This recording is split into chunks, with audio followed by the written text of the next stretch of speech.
कि सिख तां 1947 मौके आपदा सारा कुछ छड्ड के इस मुल्क दे हिंदुस्तान दे लेखे लागे पर अगलियां ने जलील ही इन्ना कीता, दुर्गत ही इन्नी कीती, बेअदबी इन्नी कीती सिक्खी ते सिक्खां दी कि सिख हिंदुस्तान मुर्दाबाद कहण तक ले आए। महाराजा रणजीत सिंह दे राज बारे दुनिया भर दे जिहड़े इंटलैक्चुअल्स ने, विद्वान ने, हिस्टोरीयन ने, खोजी ने, वो सिफता करदे नहीं थक। सारी दुनिया कहती है कि कमाल दा राज प्रबंध सी, दुनिया के सब तो वधिया राजां दे विचों ये राज प्रबंध मन्निया जांदा। पर सिक्खी दे दुश्मन जिहड़े ने जां खालिस्तान दे जिहड़े वैरी ने वो कूड़ प्रचार लगातार कर रहे ने। पिक्चर इउं दी तस्वीर बनाई जिवें खालिस्तान दे विच कल्ले निहंग सिंह बाणे वाले सिख जिहड़े ने ਉਹੀ राष्ट्रपति प्रधानमंत्री होणगे ते ਉਹੋ ਜਿਹੇ लोग रह सकणगे, बाकी सारिਆਂ ਨੂੰ ਇੱਕ ਤਰਫਾ ਕਤਲੇਆਮ ਕਰਕੇ खत्म कर देना। हर गैर सिख ਨੂੰ ਉਹ ਕਿਸੇ ਵੀ जात धर्म गोत मजहब ਦਾ ਹੋਵੇ ਉਹਨੂੰ ਇਹ ਸਮਝਾਉਣਾ ਸਾਡਾ ਫਰਜ਼ ਵਾ ਕਿ ਭਾਈ ਖਾਲਿਸਤਾਨ ਦੇ ਅਰਥ ਉਹ ਬਿਲਕੁਲ ਨਹੀਂ ਹੈਗੇ ਜਿਹੜੇ ਦਿੱਲੀ ਤੇ ਨਾਗਪੁਰ ਨੇ ਦੱਸੇ। ਜੇਕਰ ਭਾਰਤ ਨੇ ਹਿੰਦੂ ਰਹੁ ਰੀਤਾਂ ਤੋਂ, ਹਿੰਦੂ ਫਲਸਫੇ ਤੋਂ, हिंदू जिहड़ी रवायत आ उन्हां दी ओहदे तो प्रेरणा लैके एक ढांचा खड़ा कीता जिहदे विच संविधान जो मर्जी कहंदा होवे पर हर बोर्ड दे उत्ते, हर थां दे उत्ते इह ख्याल रखिया जांदा कि बाकियां दी गल छड्डो जी, हिंदू समूहक चेतना की कहंदी है, इह मोहरी गल आ, हिंदुआं दे हितां दी गल होनी आ, चाहे इत्थे कोई होर दे हक जिहड़े हित ने वो जिन्ने मर्जी इहदे विच दरड़े जाण। किसी मुसलमान की परवाह नहीं, किसी ईसाई की परवाह नहीं, किसी सिख की परवाह नहीं, किसी होर धर्म की, धर्म ग्रंथ की, धर्म के मसलियां की कोई परवाह नहीं। हिंदी हिंदू हिंदुस्तान ये डुगडुगी जिहड़ी आ ये चला के कहना है कि जी भारत बड़ा वधिया मुल्क है, इत्थे दा संविधान बड़ा वधिया, इत्थे तिरंगा बड़ा वधिया, भट्ठ पिया सोना जिहड़ा कन्नां नूं खा ले। इस मुल्क दे विच लोग जिहड़े चाहे सोने नाल लद्दे फिरदे होण, चाहे दुध दीआं नदियां वगदियां होण, जे साडा धर्म सुरੱਖਿਅਤ नहीं, साडे धर्म अस्थान सुरੱਖਿਅਤ नहीं ते फिर असीं की लैणा। जदों इस मुल्क दे विच घट गिणतियां दे उत्ते इस तरीके दा हमला हुंदा तां जिहड़े लोग इस तरीके दे सिस्टम दी हमायत करदे आ, बहाना चाहे वो संविधान दा लैण, चाहे तिरंगे दा, चाहे डंडे दा, चाहे एजेंडे दा, वो पाप कर रहे। ਜਦੋਂ ਤੁਸੀਂ ਕਿਸੇ ਗਲਤ ਚੀਜ਼ ਨੂੰ ਰੋਕਣ ਜੋਗੇ ਨਹੀਂ, ਤੁਸੀਂ ਉਹਦੇ ਹਮਾਇਤ ਵਿੱਚ ਭੁਗਤ ਕੇ ਇੱਕ ਪਾਪ ਕਰ ਰਹੇ ਹੋ, ਗੁਨਾਹ ਕਰ ਰਹੇ ਹੋ। ਖਾਲਿਸਤਾਨ ਦੇ ਅਰਥ ਸਪਸ਼ਟ ਕਰੀਏ ਦੁਨੀਆ ਨੂੰ, ਖਾਲਿਸਤਾਨ ਦੇ ਬਾਰੇ ਲੋਕਾਂ ਨੂੰ ਸਮਝਾਈਏ ਤੇ ਜਿਹੜੇ ਭੈਣ ਭਰਾ ਟਿਚਰਾਂ ਕਰਦੇ ਆ, ਜਿਹੜੇ ਗੱਲਾਂ ਕਰਦੇ, ਜਿਹੜੇ ਸਾਨੂੰ ਨੈਗੇਟਿਵਲੀ ਪੇਸ਼ ਕਰਦੇ, ਉਹਨਾਂ ਸਵਾਲਾਂ ਦਾ ਜਵਾਬ ਲੱਭੀਏ। ਦਿੱਲੀ ਵਾਲੇ ਜਾਂ ਨਾਗਪੁਰ ਵਾਲੇ ਪੰਜਾਬੀ ਹਿੰਦੂ ਨੂੰ ਭਰਮਾਉਂਦੇ ਆ ਕਿ ਜੇਕਰ ਪੰਜਾਬ ਦੇ ਵਿੱਚ ਸਿੱਖ ਕਮਜ਼ੋਰ ਹੋਣਗੇ, ਸਿੱਖੀ ਕਮਜ਼ੋਰ ਹੋਊਗੀ, ਫਿਰ ਤੇਰੀ ਚੜ੍ਹਾਈ ਹੋਊ ਪੰਜਾਬੀ ਹਿੰਦੂ ਨੂੰ। ਇਸ ਤਰੀਕੇ ਨਾਲ ਉਹ ਆਪਦੇ ਹੱਕ ਵਿੱਚ ਭੁਗਤਾਉਣ ਦੇ ਲਈ ਸਾਜ਼ਿਸ਼ਾਂ ਰਚਦੇ। ਇਸੇ ਸਾਜ਼ਿਸ਼ ਦੇ ਤਹਿਤ ਬੀਤੇ ਦੌਰ ਵਿੱਚ ਪੰਜਾਬੀ ਹਿੰਦੂਆਂ ਦੇ ਵਿੱਚੋਂ ਬਹੁਤ ਸਾਰੇ ਲੋਕ ਜਿਹੜੇ ਆ ਉਹ ਪੰਜਾਬ ਨਾਲ ਗਦਾਰੀ ਕਰਦੇ ਰਹੇ। TV 84 ਉੱਤੇ ਪ੍ਰੋਗਰਾਮ ਖਬਰ ਦੀ ਖਬਰ ਦੇਖ ਰਹੇ ਸਾਰੇ ਦਰਸ਼ਕਾਂ ਨੂੰ ਮੈਂ ਸਰਬਜੀਤ ਸਿੰਘ ਘੁਮਾਣ ਫਤਿਹ ਅਰਜ਼ ਕਰਦਾ ਜੀ। ਵਾਹਿਗੁਰੂ ਜੀ ਕਾ ਖਾਲਸਾ, ਵਾਹਿਗੁਰੂ ਜੀ ਕੀ ਫਤਿਹ। ਅੰਮ੍ਰਿਤਸਰ ਦੀ ਧਰਤੀ ਉੱਤੇ ਇਸ ਮੌਕੇ ਖਾਲਸਾ ਪੰਥ ਦਾ, ਸਿੱਖ ਜਗਤ ਦਾ ਇੱਕ ਪ੍ਰਭਾਵਸ਼ਾਲੀ ਮਾਰਚ ਜਿਹੜਾ ਹੈ ਉਹ ਬੁਰਜ ਅਕਾਲੀ ਫੂਲਾ ਸਿੰਘ ਤੋਂ ਸ਼ੁਰੂ ਹੋ ਕੇ ਅੰਮ੍ਰਿਤਸਰ ਸ਼ਹਿਰ ਦੀਆਂ ਵੱਖ-ਵੱਖ ਗਲੀਆਂ ਬਾਜ਼ਾਰਾਂ ਵਿੱਚ ਦੀ ਹੁੰਦਾ ਹੋਇਆ ਦਰਬਾਰ ਸਾਹਿਬ ਵੱਲ ਨੂੰ ਵਧ ਰਿਹਾ। ਖਾਲਿਸਤਾਨ ਜਿੰਦਾਬਾਦ ਦੇ ਨਾਅਰੇ ਲੱਗ ਰਹੇ ਨੇ, ਆਜ਼ਾਦੀ ਪਸੰਦ ਤੇ ਸਿੱਖ ਕੌਮ ਦੀ ਅਣਖ ਗੈਰਤ ਦੇ ਪ੍ਰਤੀਕ ਨਿਸ਼ਾਨ ਸਾਹਿਬ ਝੂਲ ਰਹੇ ਨੇ ਤੇ ਬਹੁਤ ਵੱਡੀ ਗਿਣਤੀ ਵਿੱਚ ਸਿੱਖ ਸੰਗਤਾਂ ਇਸ ਮਾਰਚ ਵਿੱਚ ਹਿੱਸਾ ਲੈ ਰਹੀਆਂ ਨੇ। ਤੇ ਇਸ ਸਾਰੇ ਜਲਵੇ ਜਲਾਲ ਨੂੰ ਜਦੋਂ ਅਸੀਂ ਦੇਖਦੇ ਹਾਂ ਤਾਂ ਸਾਨੂੰ ਇਹ ਅਹਿਸਾਸ ਹੁੰਦਾ ਕਿ ਜਿਹੜੀ ਜੰਗ ਪਿਛਲੀਆਂ 5 ਸਦੀਆਂ ਤੋਂ ਬ੍ਰਾਹਮਣਵਾਦ ਨੇ ਛੇੜੀ ਹੋਈ ਆ, ਇਹ ਖਾਲਸਾ ਪੰਥ ਜਿਹੜਾ ਇਹ ਨਾਰਾ ਲੈ ਕੇ ਇਸ ਧਰਤੀ ਤੇ ਪ੍ਰਗਟ ਹੋਇਆ कि राज करें कि लड़ मरे। खालसा जां बागी आ जां बादशाह, खालसा गुलाम रहण लई पैदा नहीं होया है। तो इस तरीके की भावना वाला ये मार्च दल खालसा ते होर सिख जथेबंदियां ने बुरज अकाली फूला सिंह तो शुरू किया, जिहड़ा दरबार साहब जाके खत्म होना। इस प्रोग्राम की खूबसूरती ये आ कि बहुत सारे गैर सिख जिहड़े ने उन्हां ने भी हुण इस तरीके के प्रोग्रामां दे नाल आपदी सौर मिलाउणी शुरू करती। बहुत वड्डी गिणती विच तां नहीं, पर सिख जगत नूं इस गल की तसल्ली है कि जिवें बीते दौर दे विच खाड़कू जद्दोजहद के दिनों के विच बहुत सारे गैर सिख परिवारों के विचों, मुसलमानों चों, हिंदुओं चों बहुत सारे सिंघां ने, बहुत सारे भैन भरावां ने सिंह सज के खालिस्तान लई कुर्बानियां कीतियां, शहादतां दित्तियां ते खालिस्तान के संघर्ष विच आपदा योगदान पाया। उवें हुण पंजाब दे विच बहुत सारे गैर सिख हिंदू अते मुसलमान भी सिख संघर्ष नाल आपदी सहमति दर्शा रहे। चेते करो कि हर बार जदों सरदार सिमरनजीत सिंह मान चोण लड़ते हैं तां मलेरकोटले वाली सारी बेल्ट के मुसलमान उन्हां दी हामी भरदे आ। संगरूर हलके दे विच जदों वो चोणां लड़दे जितदे आ तां उन्हां नूं हिंदू भाईचारा भी वोट पाउंदा। पिछले दिनी बहुत सारियां इहो जिहियां वीडियोज़ जिन्हां विच पत्रकारां ने उस संगरूर लोक सभा हलके च पुछया तां हिंदुआं ने कहा कि असीं इस वारी मान साहब नूं वोट पाउणी। जिहड़ी गह गड्डमी वोट भाई अमरतपाल सिंह नूं पई है ਉਹਦੇ ਵਿੱਚ भी इस इलाके के हिंदुओं ने भी वोट पाई है ते होर धर्मां दे लोकां ने भी वोट पाई है। सो ये नुकता मैं इस करके संगत नाल साझा कर रहा कि खालिस्तान का अर्थ कल्ला ये नहीं कि सिखां दा मुल्क। खालिस्तान बारे खालिस्तान के विरोधियों ने जां सिक्खी के दुश्मनों ने बहुत कूड़ प्रचार किया। मैं अक्सर कहना हुन्ना कि खालिस्तान शब्द जिहड़ा है सिखां ने तो सिर्फ मूहों कढ़िया, जिवें कढ़िया वो आपां नित गल करदे हैं कि सिख तां 1947 मौके आपदा सारा कुछ छड्ड के इस मुल्क दे हिंदुस्तान दे लेखे लागे सी, पर अगलियां ने जलील ही इन्ना कीता, दुर्गति इन्नी कीती, बेअदबी इन्नी कीती सिक्खी ते सिखां दी कि सिख हिंदुस्तान मुर्दाबाद कहण तक ले जांदे। सिख हिंदुस्तान मुर्दाबाद भी बड़ा औखा कहंदे सी, पर अगले हटदे आ। अगलियां ने छत्तर होर कायम कीता, होर ज्यादा बेअदबी की, होर ज्यादा जलील किया। अखीर सिख खालिस्तान जिंदाबाद तक आ गए। जदों सिखां ने खालिस्तान जिंदाबाद कहा फिर इसकी व्याख्या सिक्खी के दुश्मनों ने की है। ये तो जी इहो जिहा मुल्क बनाउणा चाहुंदे आ जिथे सिर्फ सिख होणगे। ये तो सिर्फ इहो जिहा मुल्क बनाउणा चाहुंदे आ जिथे सिख भी वो होणगे जिहड़े खालसे होण।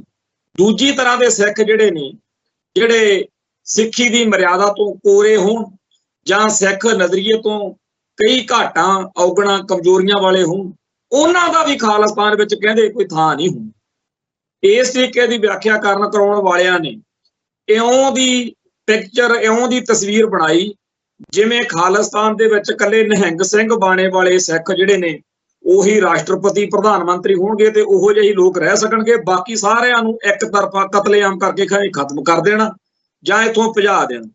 हुण जदों असीं अज दे माहौल विच दूजियां धर्मां दे लोकां नूं खालिस्तान प्रति आपदी जिहड़ी विचारधारा बदलदे देख रहे हैं, ये साडा पिछले 1978 तो चले संघर्ष विच जिहड़ियां कुर्बानियां होईयां, जिहड़ियां शहादतां होईयां जां जिहड़े भैण भरा लगातार इस मसले ते काम कर रहे हैं, इस नुकते ते काम कर रहे हैं, ये उन्हां दी कमाई है कि उन्हां ने आम लोगों के दिल दिमाग विच ये जिहड़ा बाहमणवादियां ने सिक्खी के दुश्मनों ने कूड़ प्रचार किया होया सी ਉਹਦੇ जाले लाने शुरू किए हुए ने ते उन्हां नूं दसना चाहया है कि जिवें बाबा बंदा सिंह बहादुर वेले खालसा राज विच सारे धर्मां दे लोग खुशहाल वसदे सी, उवें दा मुल्क बनाउण जा रहे हैं। ये उवें दी गल ही होऊगी जिवें महाराजा रणजीत सिंह वाला राज सी। महाराजा रणजीत सिंह दे राज बारे दुनिया भर दे जिहड़े इंटलैक्चुअल्स ने, विद्वान ने, हिस्टोरीयन ने, खोजी ने, वो सिफता करते नहीं थकदे। सारी दुनिया कहती है कि कमाल दा राज प्रबंध सी, दुनिया के सब तो वधिया राजां दे विचों ये राज प्रबंध मन्निया जा रहा। पर सिक्खी दे दुश्मन जिहड़े ने ਜਾਂ ਖਾਲਿਸਤਾਨ ਦੇ ਜਿਹੜੇ ਵੈਰੀ ਨੇ ਉਹ ਕੂੜ ਪ੍ਰਚਾਰ ਲਗਾਤਾਰ ਕਰ ਰਹੇ ਨੇ ਤੇ ਉਹਦੇ ਅਸਰ ਹੇਠ ਬਹੁਤ ਸਾਰੇ ਭੈਣ ਭਰਾ ਜਿਹੜੇ ਨੇ ਉਹ ਬਹੁਤ ਹੀ ਜ਼ਿਆਦਾ ਗਲਤ ਤਸਵੀਰ ਆਪਦੇ ਮਨ ਚੋਂ ਬਣਾ ਲਈ। ਮੇਰੇ ਸਾਹਮਣੇ ਇੱਕ ਸਟੇਟਮੈਂਟ ਆ ਕਿਸੇ ਪ੍ਰਦੀਪ ਕੁਮਾਰ ਬਿੱਲੇ ਨਾਂ ਦੇ ਰਾਮਪੁਰਾ ਫੂਲ ਤੋਂ ਸੱਜਣ ਹੈ, ਉਹਨਾਂ ਨੇ ਜਦੋਂ ਇਹ ਗੱਲ ਕਹੀ ਹੋਣੀ ਆ ਉਹਨਾਂ ਨੂੰ ਨਹੀਂ ਪਤਾ ਹੋਣਾ ਕਿ ਇਹਦੇ ਅਰਥ ਸਾਡੇ ਲਈ ਕਿੱਡੇ ਵੱਡੇ ਨੇ। ਉਹਨੇ ਕਿਹਾ ਸੀ ਮੋਦੀ ਦੇ ਰਾਵਣ ਰਾਜ ਨਾਲੋਂ ਖਾਲਿਸਤਾਨ 'ਚ ਹਿੰਦੂ ਜਿਹੜੇ ਨੇ ਉਹ ਰਹਿਣਾ ਜ਼ਿਆਦਾ ਪਸੰਦ ਕਰਨਗੇ। ਇਹ ਗੱਲ ਮੈਂ ਇਸ ਕਰਕੇ ਚਿਤਾਰੀ ਹੈ ਕਿ ਸਾਡੇ ਖਿਲਾਫ ਪਿਛਲੇ ਦਿਨਾਂ 'ਚ ਬਹੁਤ ਕੂੜ ਪ੍ਰਚਾਰ ਕੀਤਾ ਗਿਆ, ਜਿਹਦੇ ਵਿੱਚ ਰਵਨੀਤ ਬਿੱਟੂ ਨੇ ਵੀ ਇਹ ਕਿਹਾ ਕਿ ਜੇ ਅਮਰਤਪਾਲ ਸਿੰਘ ਵਰਗੇ ਬੰਦੇ ਜਿੱਤ ਗਏ ਤਾਂ ਮੇਰੇ ਵਰਗੇ ਬੰਦਿਆਂ ਨੂੰ, ਸਿੱਖਾਂ ਨੂੰ, ਆਪਾਂ ਨੂੰ ਪੰਜਾਬ 'ਚੋਂ ਜਾਣਾ ਪਊਗਾ। ਹਾਲਾਂਕਿ ਆਪਾਂ ਨੂੰ ਇਹ ਪਤਾ ਕਿ ਜਦੋਂ ਖਾੜਕੂ ਜੱਦੋ ਜਹਿਦ ਪੂਰੇ ਸਿਖਰ ਤੇ ਸੀ ਉਦੋਂ ਭਾਰਤੀ ਸਟੇਟ ਦੇ ਏਜੰਟਾਂ ਨੇ, ਕੈਟਾਂ ਟੌਟਾਂ ਤੇ ਦੱਲਿਆਂ ਨੇ ਖਾੜਕੂ ਸਿੰਘਾਂ ਦੇ ਭੇਸ ਵਿੱਚ ਇਹੋ ਜਿਹਾ ਮਾਹੌਲ ਸਿਰਜਣਾ ਚਾਹਿਆ ਜਿਹਦੇ ਕਰਕੇ ਆਮ ਹਿੰਦੂ ਜਾਂ ਆਮ ਬੰਦਾ ਡਰ ਜਾਵੇ ਕਿ ਇਹ ਕਿਹੋ ਜਿਹਾ ਮਾਹੌਲ ਬਣ ਗਿਆ।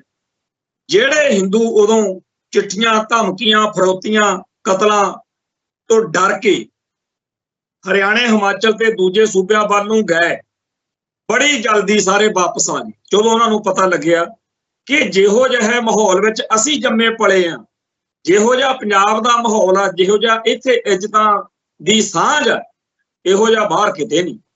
ਤੋ ਪੰਜਾਬ ਦਾ ਜਿਹੜਾ ਹਿੰਦੂ ਹੈ ਉਹਦੇ ਵਿੱਚ ਬੜੀਆਂ ਗੜਬੜਾਂ ਨੇ, ਬੜੇ ਸਾਨੂੰ ਦੁੱਖ ਨੇ ਉਹਦੇ ਤੋਂ। ਬਹੁਤ ਸਾਰੇ ਅੱਜ ਵੀ ਸਾਡੇ ਭੈਣ ਭਰਾ ਹਿੰਦੂ ਜਿਹੜੇ ਨੇ ਉਹ ਗੱਲ ਨੂੰ ਸਮਝ ਨਹੀਂ ਰਹੇ ਤੇ ਇਹ ਵੀ ਸਾਨੂੰ ਚੇਤੇ ਰੱਖਣਾ ਪਊਗਾ ਕਿ ਸਮੇਂ ਦੇ ਨਾਲ ਨਾਲ ਫਰਕ ਪੈਂਦਾ ਦਿਖ ਰਿਹਾ। ਮੇਰੀ ਮੁਰਾਦ ਇਹ ਹੈ ਕਿ ਉਹ ਹਿੰਦੂ ਵੀ ਇਸੇ ਪੰਜਾਬ ਵਿੱਚ ਹੋਏ ਆ ਜਿਨ੍ਹਾਂ ਨੇ ਆਰੀਆ ਸਮਾਜੀਆਂ ਦੇ ਅਸਰ ਹੇਠ ਇਹ ਲਿਖਵਾਇਆ ਸੀ ਕਿ ਸਾਡੀ ਬੋਲੀ ਪੰਜਾਬੀ ਨਹੀਂ, ਸਾਡੀ ਹਿੰਦੀ ਆ, ਜਿਹਦੀ ਕਰਕੇ ਪੰਜਾਬੀ ਸੂਬੇ ਵਾਲੀ ਲੜਾਈ ਦੇ ਵਿੱਚ ਸਾਡੇ ਹਿੱਤਾਂ ਨੂੰ ਸੱਟ ਵੱਜੀ ਸੀ।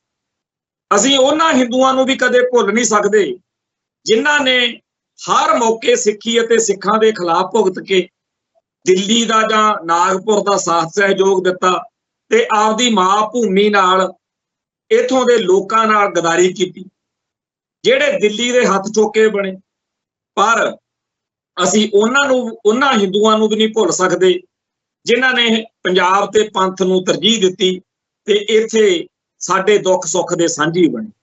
ਅਸੀਂ ਉਹਨਾਂ ਹਿੰਦੂਆਂ ਨੂੰ ਵੀ ਨਹੀਂ ਭੁੱਲ ਸਕਦੇ ਜਿਨ੍ਹਾਂ ਨੇ ਜੂਨ 84 ਨੂੰ ਇੱਥੇ ਲਿਖਿਆ ਸੀ ਵੈਲਕਮ ਟੂ ਇੰਡੀਅਨ ਆਰਮੀ, ਭਾਰਤੀ ਫੌਜ ਦਾ ਸਵਾਗਤ ਕਰਦੇ ਹਾਂ। ਅਸੀਂ ਉਹਨਾਂ ਹਿੰਦੂਆਂ ਨੂੰ ਨਹੀਂ ਭੁੱਲ ਸਕਦੇ ਜਿਨ੍ਹਾਂ ਨੇ ਲੱਡੂ ਵੰਡੇ, ਭੰਗੜੇ ਪਾਏ, ਗੁਰਧਾਮਾਂ ਨੂੰ ਅੱਗਾਂ ਲਾਈਆਂ। ਪਰ ਅਸੀਂ ਉਹਨਾਂ ਹਿੰਦੂਆਂ ਨੂੰ ਵੀ ਨਹੀਂ ਭੁੱਲਣਾ ਜਿਨ੍ਹਾਂ ਨੇ ਸਾਡੇ ਲਈ ਹਾਂ ਦਾ ਨਾਅਰਾ ਮਾਰਿਆ ਤੇ ਸਹੀ ਨੂੰ ਸਹੀ ਕਿਹਾ। ਜੈਸ ਬ੍ਰਿਗੇਡੀਅਰ ਸਿਨਹਾ ਨੂੰ ਇੰਦਰਾ ਗਾਂਧੀ ਨੇ ਕਿਹਾ ਕਿ ਚੱਕ ਦੇ ਫੱਟੇ ਤਿਆਰੀ ਕਰ ਲਾ, ਦਰਬਾਰ ਸਾਹਿਬ ਤੇ ਹਮਲਾ ਕਰਨਾ, ਉਹ ਵੀ ਸਾਡੇ ਦੁੱਖ ਦਾ, ਸਾਡੇ ਲਈ ਹਾਂ ਦਾ ਨਾਅਰਾ ਮਾਰਨ ਵਾਲਿਆਂ ਵਿੱਚ। ਅਸੀਂ ਜਿੱਥੇ ਸ਼ੇਰ ਮੁਹੰਮਦ ਖਾਨ ਮਲੇਰਕੋਟਲੇ ਵਾਲੇ ਦੀ ਗੱਲ ਨਹੀਂ ਭੁੱਲਦੇ, ਉੱਥੇ ਅਸੀਂ ਇਹੋ ਜਿਹੇ ਹਿੰਦੂਆਂ ਨੂੰ ਵੀ ਭੁੱਲਦੇ ਨਹੀਂ। ਬੜੇ ਆ ਜਿਨ੍ਹਾਂ ਨੇ ਅੱਡ-ਅੱਡ ਮੌਕਿਆਂ ਦੇ ਉੱਤੇ ਸਾਡਾ ਸਾਥ ਸਹਿਯੋਗ ਦਿੱਤਾ। ਵਕੀਲ ਰੰਜਨ ਲਖਨਪਾਲ ਹੋਵੇ ਜਾਂ ਹੋਰ ਬਹੁਤ ਸਾਰੇ ਵਕੀਲ ਭਾਈਚਾਰੇ ਚੋਂ ਹੋਏ ਨੇ। ਕਈ ਸਾਡੇ ਜਿਵੇਂ ਕਹਿੰਦੇ ਆ ਵੀ ਕਿਸੇ ਮੌਕੇ ਕੰਮ ਆਏ, ਕਿਸੇ ਮੌਕੇ ਉਹ ਸਾਡੇ ਖਿਲਾਫ ਵੀ ਭੁਗਤ ਗਏ, ਸਾਨੂੰ ਦੁੱਖ ਲੱਗਿਆ। ਪਰ ਅਸੀਂ ਇਹ ਜ਼ਰੂਰ ਚੇਤੇ ਰੱਖੀਏ ਕਿ ਜਿੱਥੇ ਹਿੰਦੂਆਂ ਦੇ ਵਿੱਚੋਂ ਬਹੁਤ ਸਾਰੇ ਭੈਣ ਭਰਾਵਾਂ ਨੇ ਸਾਡੇ ਦੁੱਖ ਨੂੰ ਦੁੱਖ ਸਮਝਿਆ, ਸਾਡਾ ਸਾਥ ਸਹਿਯੋਗ ਦਿੱਤਾ, ਬੇਸ਼ੱਕ ਬਹੁਤ ਸਾਰਿਆਂ ਨੇ ਸਾਡਾ ਉਲਟ ਪਾਸੇ ਖੜ ਕੇ ਦੁਸ਼ਮਣ ਬਣ ਕੇ, ਦੁਸ਼ਮਣ ਦੇ ਕਹਾੜੇ ਦਾ ਦਸਤਾ ਬਣ ਕੇ ਸਾਡੇ ਖਿਲਾਫ ਭੁਗਤਣ ਦਾ ਗੁਨਾਹ ਕੀਤਾ, ਆਪਦੀ ਧਰਤੀ ਨਾਲ, ਆਪਦੇ ਲੋਕਾਂ ਨਾਲ ਗਦਾਰੀ ਕੀਤੀ। ਪਰ ਅਸੀਂ ਇਹ ਵੀ ਕਦੇ ਭੁੱਲ ਨਹੀਂ ਸਕਦੇ ਕਿ ਇਹੋ ਜਿਹੇ ਬੰਦੇ ਤਾਂ ਫਿਰ ਸਿੱਖਾਂ ਵਿੱਚ ਵੀ ਸੀ। ਬਹੁਤ ਸਾਰੇ ਇਹੋ ਜਿਹੇ ਸਿੱਖ ਨੇ ਜਿਹੜੇ ਸਿੱਖਾਂ ਦੇ ਘਰੇ ਜਨਮ ਲੈ ਕੇ ਦਿੱਲੀ ਤੇ ਨਾਗਪੁਰ ਦੇ ਹੱਕ ਵਿੱਚ ਭੁਗਤਦੇ ਰਹੇ ਆ ਤੇ ਭੁਗਤ ਰਹੇ ਆ। ਇਵੇਂ ਦੇ ਬਹੁਤ ਸਾਰੇ ਮੁਸਲਮਾਨ ਵੀ ਨੇ। ਪਰ ਸਾਡੇ ਕੌਣ ਨੇ?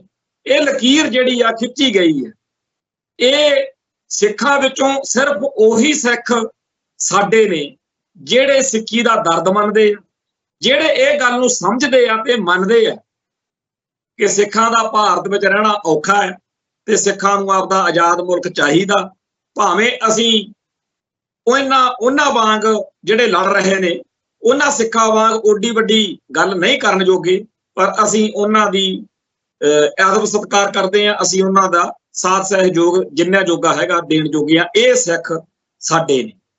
ਜਿਹੜਾ ਸਿੱਖ ਹਮੇਸ਼ਾ ਦੁਸ਼ਮਣ ਦੇ ਕਹਾੜੇ ਦਾ ਹੱਥ ਚੋਕਾ ਬਣਨ ਨੂੰ ਤਿਆਰ ਹੈ, ਉਹ ਸਾਡਾ ਕੀ ਲੱਗਦਾ ਜੀ?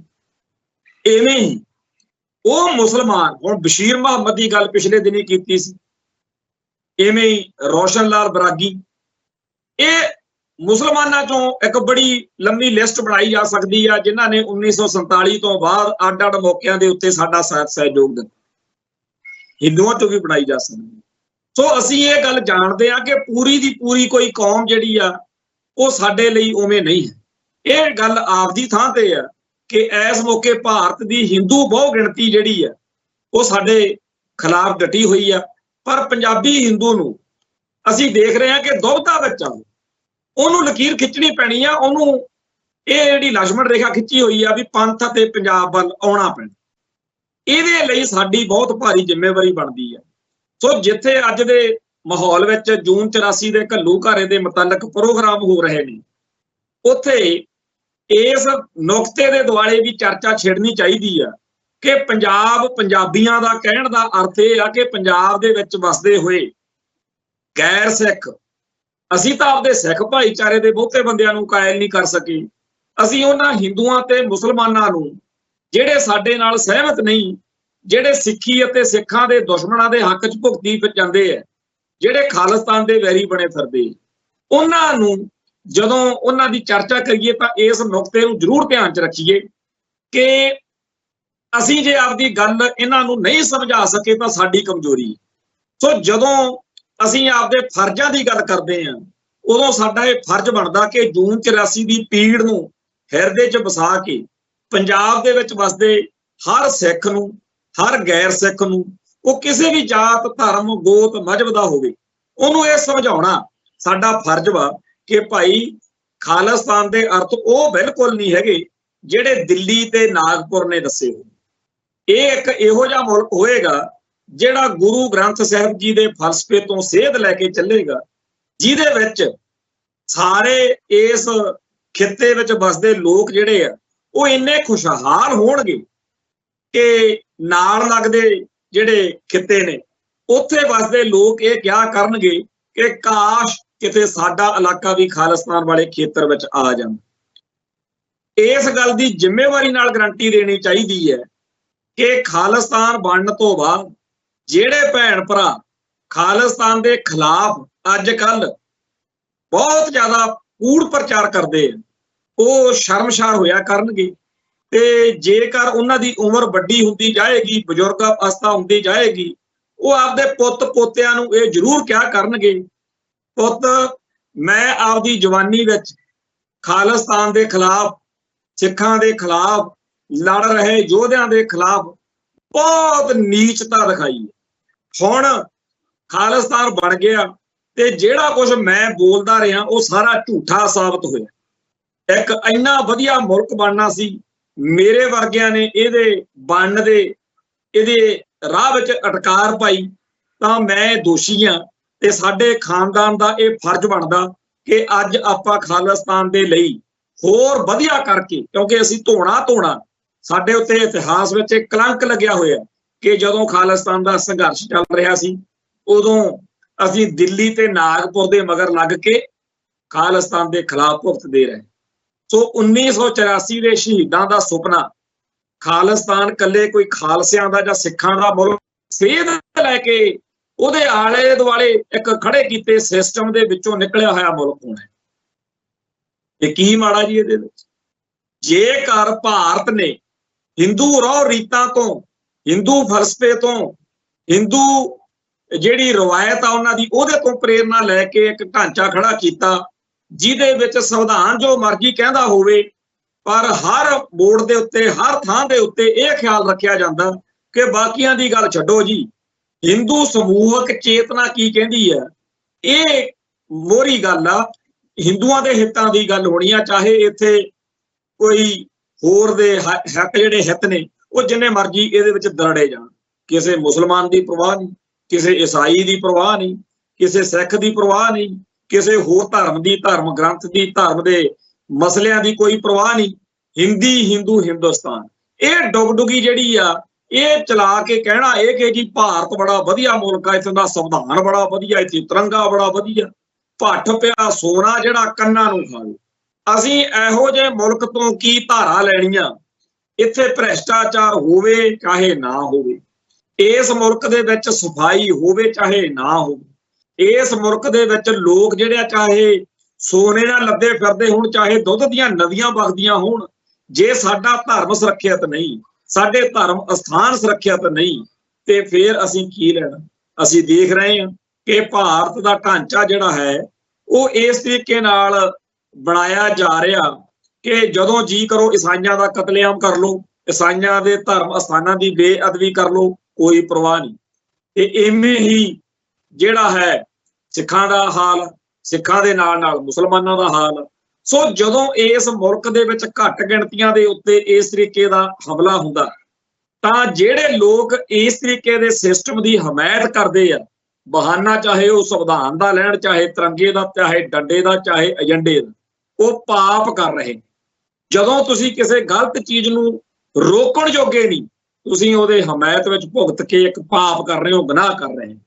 ਖੈਰ, ਇਸ ਮਸਲੇ ਉੱਤੇ ਸਾਨੂੰ ਅੱਜ ਚੰਗਾ ਲੱਗ ਰਿਹਾ ਕਿ ਜਦੋਂ ਵੀ ਜਿੱਥੇ ਵੀ ਖਾਲਿਸਤਾਨੀ ਏਜੰਡੇ ਦਾ ਹੁਣ ਨਵੇਂ ਮਾਹੌਲ ਦੇ ਵਿੱਚ ਬੋਲਬਾਲਾ ਹੋ ਰਿਹਾ, ਤਾਂ ਉੱਥੇ ਜਿੱਥੇ ਸਿੱਖ ਜਿਹੜੇ ਨੇ ਆਪਦੇ ਫਰਜ਼ ਨਿਭਾਉਂਦੇ ਆ, ਹੁਣ ਗੈਰ ਸਿੱਖ ਵੀ ਇਸ ਜ਼ਿੰਮੇਵਾਰੀ ਨੂੰ ਸਮਝਣ ਲੱਗ ਪਏ।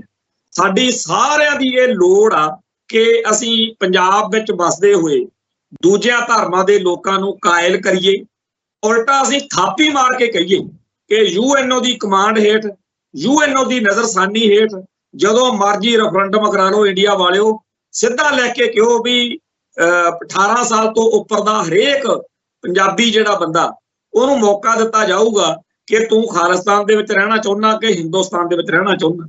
ਇਹ ਦੋ ਯੈਸ ਤੇ ਨੋ, ਹਾਂ ਜਾਂ ਨਾ ਲਿਖ ਕੇ ਸਿੱਧੀ ਵੋਟਿੰਗ ਕਰਾਓ, ਤੇ ਉਸ ਮੌਕੇ ਇਹ ਹੋਵੇ ਕਿ ਅਸੀਂ ਸਾਰੇ ਲੋਕਾਂ ਨੂੰ ਕਾਇਲ ਕੀਤਾ ਹੋਵੇ। ਸਾਨੂੰ ਯਕੀਨ ਹੋਵੇ ਕਿ ਪੰਜਾਬ ਦਾ ਹਿੰਦੂ, ਪੰਜਾਬ ਦਾ ਮੁਸਲਮਾਨ, ਪੰਜਾਬ ਦਾ ਸਿੱਖ, ਪੰਜਾਬ ਦਾ ਈਸਾਈ, ਪੰਜਾਬ ਦਾ ਦਲਿਤ ਤੇ ਹੋਰ ਧਰਮਾਂ ਮਤਾਂਤਰਾਂ ਦੇ ਲੋਕ ਖਾਲਿਸਤਾਨ ਦੇ ਹੱਕ ਵਿੱਚ ਵੋਟ ਕਰਨਗੇ। ਉਹ ਸਥਿਤੀ ਕਿਵੇਂ ਬਣੂਗੀ, ਉਹ ਹਾਲਾਤ ਕਿਵੇਂ ਬਣਨਗੇ, ਉਹ ਸਾਡੇ ਬਣਾਇਆ ਬਣਨਗੇ।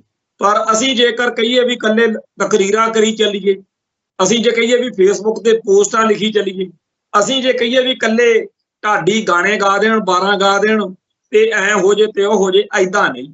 ਅੱਜ ਦੇ ਜ਼ਮਾਨੇ ਵਿੱਚ ਨੈਰੇਟਿਵ ਸਿਰਜਣ ਦੀ ਲੋੜ। ਅੱਜ ਦੇ ਸਮੇਂ 'ਚ ਨੈਰੇਟਿਵ ਨੂੰ ਇੱਕ ਹਥਿਆਰ ਵਜੋਂ ਜੰਗਾਂ ਯੁੱਧਾਂ ਵਿੱਚ ਵੀ ਵਰਤਿਆ ਜਾਂਦਾ। ਅੱਜ ਦੇ ਯੁੱਗ ਦੇ ਵਿੱਚ ਨੈਰੇਟਿਵ ਸਿਰਜ ਕੇ ਚੰਗੇ ਭਲੇ ਬੰਦੇ ਨੂੰ ਡੈਮੋਨਾਈਜ਼, ਮਤਲਬ ਉਹਨੂੰ ਖਤਰਨਾਕ, ਖੂਨੀ, ਦਰਿੰਦਾ, ਕਾਤਲ ਤੇ ਦਹਿਸ਼ਤਗਰਦ ਤੇ ਟੈਰੋਰਿਸਟ ਤੇ ਪਤਾ ਨਹੀਂ ਕੀ ਕੁਝ ਬਣਾ ਦਿੱਤਾ ਜਾਂਦਾ। ਤੇ ਇੱਥੇ ਸਾਡੀ ਕੌਮ ਮਾਰ ਖਾ ਰਹੀ ਹੈ। ਸਾਨੂੰ ਉਹ ਬੰਦਿਆਂ ਦੀ ਲੋੜ ਹੈ ਜਿਹੜੇ ਸਹੀ ਤੇ ਸੁਚੱਜਾ ਨੈਰੇਟਿਵ ਸਿਰਜ ਸਕਦੇ ਹੋਣ, ਜਿਹੜੇ ਇਸ ਗੱਲ ਦੀ ਜ਼ਿੰਮੇਵਾਰੀ ਨੂੰ ਸਮਝਦੇ ਹੋਣ ਕਿ ਬੇਸ਼ੱਕ ਸਿੱਖਾਂ ਵਿੱਚੋਂ ਬਹੁਤ ਸਾਰੇ ਸਿੱਖ ਨੇ ਜਿਹੜੇ ਦਿੱਲੀ ਦੇ ਦਲਾਲ ਬਣੇ ਹੋਏ ਨੇ, ਇਵੇਂ ਹੀ ਬਹੁਤ ਸਾਰੇ ਹਿੰਦੂ ਨੇ, ਬਹੁਤ ਸਾਰੇ ਮੁਸਲਮਾਨ ਨੇ, ਪਰ ਪੰਜਾਬ ਵਿੱਚ ਵਸਦੇ ਸਾਰਿਆਂ ਲੋਕਾਂ ਨੂੰ ਖਾਲਿਸਤਾਨ ਲਈ ਕਾਇਲ ਕਰਨਾ ਸਾਡਾ ਫਰਜ਼ ਹੈ, ਸਾਡਾ ਹੱਕ ਬਣਦਾ, ਔਰ ਇਹ ਜ਼ਿੰਮੇਵਾਰੀ ਸਾਨੂੰ ਨਿਭਾਉਣੀ ਪਊਗੀ। ਇੱਥੇ ਇੱਕ ਹੋਰ ਨੁਕਤਾ ਕਿ ਬਹੁਤ ਸਾਰੇ ਭੈਣ ਭਰਾ ਖਾਲਿਸਤਾਨ ਬਾਰੇ ਜਦੋਂ ਗੱਲ ਚੱਲਦੀ ਹੈ, ਉਹ ਬੜੇ ਤਿੱਖੇ ਜੇ, ਬੜੇ ਟੇਢੇ ਜੇ, ਬੜੇ ਅਜੀਬੋ ਗਰੀਬ ਜੇ ਸਵਾਲ ਖੜੇ ਕਰਦੇ। ਉਦੋਂ ਕਈ ਵਾਰ ਤਾਂ ਲੱਗਦਾ ਕਿ ਇਹਨਾਂ ਸਾਰੇ ਸਵਾਲਾਂ ਦੇ ਜਵਾਬ ਇਹਨਾਂ ਨੂੰ ਦੇਣੇ ਬਣਦੇ, ਦੇਣੇ ਚਾਹੀਦੇ। ਕਦੇ ਕਦੇ ਇਉਂ ਲੱਗਦਾ ਵੀ ਜਿਵੇਂ ਇਹ ਬੰਦੇ ਸਵਾਲ ਕਰ ਰਹੇ ਨੇ, ਅਸਲ ਵਿੱਚ ਇਹ ਖਿਜੇ ਹੋਏ ਨੇ, ਇਹ ਝੂਠਾ ਸਾਬਤ ਕਰਨਾ ਚਾਹੁੰਦੇ ਆ ਕਿ ਐਵੇਂ ਤੁਸੀਂ ਤੁਰੇ ਫਿਰਦੇ, ਐਵੇਂ ਤੁਸੀਂ ਮਾਰੀ ਜਾਂਦੇ। ਪਰ ਸਾਨੂੰ ਆਪਦੇ ਫਰਜ਼ ਨਿਭਾਉਣ ਮੌਕੇ ਇਸ ਗੱਲ ਦੀ ਜ਼ਿੰਮੇਵਾਰੀ ਦਾ ਅਹਿਸਾਸ ਹੋਣਾ ਚਾਹੀਦਾ ਹੈ ਕਿ ਜਿਹੜਾ ਸਵਾਲ ਪੁੱਛੇ ਅਸੀਂ ਉਹਦੀ ਤਸੱਲੀ ਕਰਾਈਏ। ਅਸੀਂ ਹੈਂਕੜ ਨਾਲ, ਹੰਕਾਰ ਨਾਲ, ਗਾਲ ਕੱਢ ਕੇ ਬੰਦੂਕ ਨਾਲ ਜਾਂ ਕਿਸੇ ਵੀ ਤਰੀਕੇ ਨਾਲ ਕਿਸੇ ਵਿਰੋਧੀ ਦੀ ਆਵਾਜ਼ ਬੰਦ ਕਰਨ ਵਾਲੇ ਢੰਗ ਤਰੀਕਿਆਂ ਤੋਂ ਟਾਲਾ ਵੱਟੀਏ। ਅਸੀਂ ਹਰੇਕ ਨਾਲ ਡਾਇਲੌਗ ਓਪਨ ਕਰੀਏ। ਜਿੱਥੇ ਸਾਨੂੰ ਕੋਈ ਗੱਲ ਨਹੀਂ ਆਉੜਦੀ, ਕਿਉਂਕਿ ਹਰ ਬੰਦਾ ਸੰਪੂਰਨ ਨਹੀਂ ਹੁੰਦਾ, ਕਿਸੇ ਨਾ ਕਿਸੇ ਮਸਲੇ ਤੇ ਕਿਸੇ ਨਾ ਕਿਸੇ ਨੁਕਤੇ ਤੇ ਬੰਦਾ ਅੜ ਜਾਂਦਾ, ਉੱਥੇ ਇਹ ਕਹਿ ਕੇ ਕਿ ਇਸ ਗੱਲ ਬਾਰੇ ਮੈਂ ਤੈਨੂੰ ਬਾਅਦ ਚ ਗੱਲ ਸਮਝਾਉਂਗਾ, ਮੈਂ ਤੇਰੀ ਤਸੱਲੀ ਜ਼ਰੂਰ ਕਰਾਂਗਾ। ਭਾਈ ਜੇ ਇੱਥੇ ਕਿਸੇ ਨੇ ਗੋਭੀ ਲੈਣੀ ਹੋਵੇ 10 ਰੁਪਏ ਦੀ ਨਾ, ਉਹਦੀ ਸਾਰੀ ਰੇਹੜੀ ਜੀ ਪੱਟ ਦਿੰਦਾ ਉਹ ਵੀ ਆ ਮੈਂ ਆਹ ਫੁੱਲ ਨਹੀਂ ਲੈਣਾ, ਆਹ ਫੁੱਲ ਲੈਣਾ। ਤੇ ਜਿਹੜੇ ਲੋਕਾਂ ਨੇ ਖਾਲਿਸਤਾਨ ਨਾਲ ਆਪਦੀ ਕਿਸਮਤ ਜੋੜਨੀ ਹੈ, ਉਹਨਾਂ ਸਿੱਖਾਂ ਨੂੰ, ਉਹਨਾਂ ਗੈਰ ਸਿੱਖਾਂ ਨੂੰ, ਉਹਨਾਂ ਸਾਰਿਆਂ ਨੂੰ ਪੂਰੀ ਤਸੱਲੀ ਕਰ ਲੈਣੀ ਚਾਹੀਦੀ ਆ। ਕਰ ਲੈਣ ਦਿਓ। ਆਪਾਂ ਕੋਈ ਚੋਰ ਆ, ਆਪਾਂ ਕੋਈ ਕਮਜ਼ੋਰ ਆ, ਆਪਾਂ ਕੋਈ ਗਲਤ ਲੜਾਈ ਲੜ ਰਹੇ ਹਾਂ? ਜੇ ਅਸੀਂ ਇੰਨੀ ਨਿਕੰਮੇ ਆ ਕਿ ਕਿਸੇ ਨੂੰ ਖਾਲਿਸਤਾਨ ਬਾਰੇ ਸਮਝਾ ਨਹੀਂ ਸਕਦੇ, ਜੇ ਅਸੀਂ ਲੋਕਾਂ ਦੀ ਤਸੱਲੀ ਨਹੀਂ ਕਰਾ ਸਕਦੇ, ਫਿਰ ਆਪਾਂ ਨੂੰ ਸਮਝ ਲੈਣਾ ਚਾਹੀਦਾ ਕਿ ਸਾਨੂੰ ਹੋਰ ਮਿਹਨਤ ਕਰਨ ਦੀ ਲੋੜ। AK-47 ਦਾ ਯੁੱਗ ਸੀ, ਹੋ ਸਕਦਾ ਕਹਾਂ ਫੇਰ ਆ ਜੇ। ਸਾਨੂੰ ਉਸ ਗੱਲ ਵੱਲੋਂ ਅੱਜ ਦੇ ਸਮੇਂ 'ਚ ਜਿੱਥੇ ਨੈਰੇਟਿਵ ਦੀ ਲੜਾਈ ਚੱਲਦੀ ਹੈ, ਵਰਤਾਂਤ ਦੀ ਲੜਾਈ ਚੱਲਦੀ ਹੈ, ਉੱਥੇ ਧਿਆਨ ਦੇਣ ਦੀ ਲੋੜ। ਸਾਡੇ ਆਲੇ ਦੁਆਲੇ ਵਿੱਚ ਬਹੁਤ ਕੁਝ ਇਹੋ ਜਿਹਾ ਵਾਪਰ ਰਿਹਾ, ਬਹੁਤ ਕੁਝ ਵਾਪਰੇਗਾ। ਸਾਨੂੰ ਸਾਰਿਆਂ ਨੂੰ ਹਰ ਪਲ ਆਪਦੇ ਫਰਜ਼ਾਂ ਪ੍ਰਤੀ ਕਿ ਸਾਡੀ ਜ਼ਿੰਮੇਵਾਰੀ ਕੀ ਬਣਦੀ ਹੈ। ਮੈਂ ਇਹ ਦੱਸਣਾ ਚਾਹੁੰਦਾ ਕਿ ਜਦੋਂ ਖਾਲਿਸਤਾਨ ਦਾ ਨਿਸ਼ਾਨਾ ਅਸੀਂ ਮਿਥ ਲਿਆ, ਇਹ ਉਸ ਅਕਾਲ ਪੁਰਖ ਵਾਹਿਗੁਰੂ ਦੇ ਹੱਥ ਵਿੱਚ ਆ ਕਿ ਕਦੋਂ ਸਾਨੂੰ ਮੰਜ਼ਿਲ ਤੇ ਉੱਪੜਦਾ ਕਰਨਾ। ਇਸ ਸਫ਼ਰ ਦੇ ਵਿੱਚ ਕਦੇ ਲੱਗਦਾ ਕਿ ਖਾਲਿਸਤਾਨ ਤਾਂ ਬਸ ਨੇੜੇ ਹੀ ਆ, ਕਦੇ ਲੱਗੂਗਾ ਕਿ ਬਹੁਤ ਦੂਰ ਚਲੇ ਗਏ। ਇਹ ਬੀਤੇ ਦੌਰ ਵਿੱਚ ਵੀ ਹੋਇਆ, ਗਾਹ ਵੀ ਹੋਏਗਾ। ਕਦੋਂ ਬਣਨਾ ਇਹ ਉਹਨੂੰ ਪਤਾ। ਅਸੀਂ ਆਪਦੇ ਫਰਜ਼ ਨਿਭਾਈਏ ਤਾਂ ਕਿ ਜਦੋਂ ਖਾਲਿਸਤਾਨ ਬਣ ਜਾਵੇ, ਉਦੋਂ ਇਤਿਹਾਸ ਵਿੱਚ ਸਾਡਾ ਜ਼ਿਕਰ ਇਹ ਆਵੇ ਕਿ ਇਹਨਾਂ ਨੇ ਸਾਰੇ ਸੰਤਾਪ ਦਸੌਂਤੇ ਕੱਟਦਿਆਂ ਹੋਇਆਂ ਖਾਲਿਸਤਾਨ ਦੇ ਲਈ ਆਪਣੇ ਆਪ ਨੂੰ ਸਮਰਪਣ ਕਰੀ ਰੱਖਿਆ। ਤੇ ਇਸ ਗੱਲ ਦੇ ਵਿੱਚ ਸਾਨੂੰ ਇਸ ਗੱਲ ਦੀ ਚਿੰਤਾ ਕਰਦੇ ਰਹਿਣਾ ਚਾਹੀਦਾ, ਚਿੰਤਨ ਵੀ ਕਰਦੇ ਰਹਿਣਾ ਚਾਹੀਦਾ ਕਿ ਅੱਡ-ਅੱਡ ਮਾਹੌਲ ਵਿੱਚ ਅੱਡ-ਅੱਡ ਢੰਗ ਤਰੀਕੇ ਸਾਧਨ ਜਿਹੜੇ ਆ ਉਹ ਅਪਣਾਉਣੇ ਪੈਣਗੇ। ਜਿਹੜਾ ਹਥਿਆਰ 1984 ਤੋਂ ਬਾਅਦ ਸਾਨੂੰ ਫਾਇਦਾ ਦਿੰਦਾ ਸੀ, ਹੋ ਸਕਦਾ ਅੱਜ ਉਹ ਸਾਡੇ ਲਈ ਓਡਾ ਫਾਇਦੇਮੰਦ ਨਾ ਹੋਵੇ। ਤੇ ਜਿਹੜਾ ਹਥਿਆਰ ਉਸ ਮਾਹੌਲ ਵਿੱਚ ਬਿਲਕੁਲ ਬੇਕਾਰ ਲੱਗਦਾ ਹੋਵੇ, ਹੋ ਸਕਦਾ ਅੱਜ ਦੇ ਦੌਰ ਵਿੱਚ ਉਹ ਹਥਿਆਰ ਸਾਡੇ ਸਭ ਤੋਂ ਵੱਧ ਕੰਮ ਦਾ ਹੋਵੇ। ਇਵੇਂ ਹੀ ਕੋਈ ਵਿਅਕਤੀ ਜਾਂ ਕੋਈ ਵਿਚਾਰ 1984 ਮੌਕੇ ਸਾਨੂੰ ਬਿਲਕੁਲ ਇਰਰੈਲੇਵੈਂਟ ਲੱਗਦਾ ਹੋਵੇ ਤੇ ਅੱਜ ਸਭ ਤੋਂ ਵੱਧ ਰੈਲੇਵੈਂਟ ਉਹ ਲੱਗਦਾ ਹੋਵੇ। ਹੋ ਸਕਦਾ ਹੈ ਕੋਈ ਚੀਜ਼, ਕੋਈ ਬੰਦਾ, ਕੋਈ ਵਿਚਾਰ ਜਿਹੜਾ ਸਾਨੂੰ ਉਸ ਮੌਕੇ ਲੱਗਦਾ ਸੀ ਬਸ ਇਹੀ ਪਾਰ ਉਤਾਰਾ ਕਰੂ, ਉਹ ਅੱਜ ਦੇ ਦੌਰ ਵਿੱਚ ਲੱਗਦਾ ਹੋਵੇ ਕਿ ਐਵੇਂ ਟੱਕਰਾਂ ਮਾਰਨ ਵਾਲੀ ਗੱਲ। ਸੋ ਸਾਡੇ ਲਈ ਕੋਈ ਵੀ ਚੀਜ਼ ਪੱਕੇ ਤੌਰ ਤੇ ਬੰਨ ਕੇ ਉਹਨੂੰ ਤੁਰਨ ਵਾਲੀ ਨਹੀਂ ਹੈਗੀ। ਜਦੋਂ ਜਿਹੜੀ ਚੀਜ਼ ਨਾਲ ਸਾਡਾ ਕੰਮ ਸਰਦਾ ਹੋਵੇ ਅਸੀਂ ਉਹ ਅਪਣਾਵਾਂਗੇ। ਜਦੋਂ ਜਿਹੜੀ ਚੀਜ਼ ਸਾਨੂੰ ਜਿਹੜੀ ਫਾਇਦੇਮੰਦ ਨਾ ਲੱਗੇ ਉਹਨੂੰ ਤਿਆਗਣ ਲੱਗਿਆ ਸਕਿੰਟ ਲਾਵਾਂਗੇ। ਸਾਡਾ ਨਿਸ਼ਾਨਾ ਖਾਲਿਸਤਾਨ ਆ। ਜੇਕਰ ਮੈਂ ਅੰਮ੍ਰਿਤਸਰ ਤੋਂ ਦਿੱਲੀ ਜਾਣਾ ਹੋਵੇ, ਜਦੋਂ ਮੈਂ ਘਰੋਂ ਨਿਕਲਾਂ, ਮੰਨ ਲਓ ਕਿਸੇ ਮਾਹੌਲ ਬੜਾ ਮਾੜਾ, ਕਰਫਿਊ ਲੱਗਿਆ ਹੋਇਆ, ਮੈਂ ਆਟੋ ਫੜਿਆ ਤੇ ਆਟੋ ਵਾਲੇ ਨੂੰ ਥੋੜੀ ਦੂਰ ਜਾ ਕੇ ਪੁਲਿਸ ਵਾਲੇ ਨੇ ਰੋਕ ਲਿਆ ਕਿ ਨਹੀਂ ਜਾਣ ਦੇਣਾ ਕੋਈ ਤੇਰੋਂ। ਉੱਥੇ ਮੈਂ ਖੜਾ, ਕੋਈ ਸਕੂਟਰ ਵਾਲਾ, ਉਹਨੂੰ ਮੈਂ ਹੱਥ ਦੇ ਲਿਆ ਵੀ ਬੱਸ ਅੱਡੇ ਤੇ ਕਿੱਦਾਂ ਲੈ ਚੱਲ। ਬੱਸ ਅੱਡੇ ਪਹੁੰਚਿਆ, ਉੱਥੋਂ ਬੱਸ ਨਿਕਲੀ, ਉਹ ਬੱਸ ਵਾਲੇ ਨੂੰ ਰੋਕ ਲਿਆ ਪੁਲਿਸ ਨੇ। ਗਾਂ ਕੋਈ ਰੇੜਾ ਲਈ ਜਾਂਦਾ ਸੀ, ਮੈਂ ਰੇੜੇ ਤੇ ਬਹਿ ਗਿਆ, ਘੋੜੇ ਵਾਲੇ ਨੂੰ ਬਹਿ ਗਿਆ। ਗਾਂ ਕੋਈ ਸਾਈਕਲ ਵਾਲਾ ਮਿਲ ਗਿਆ।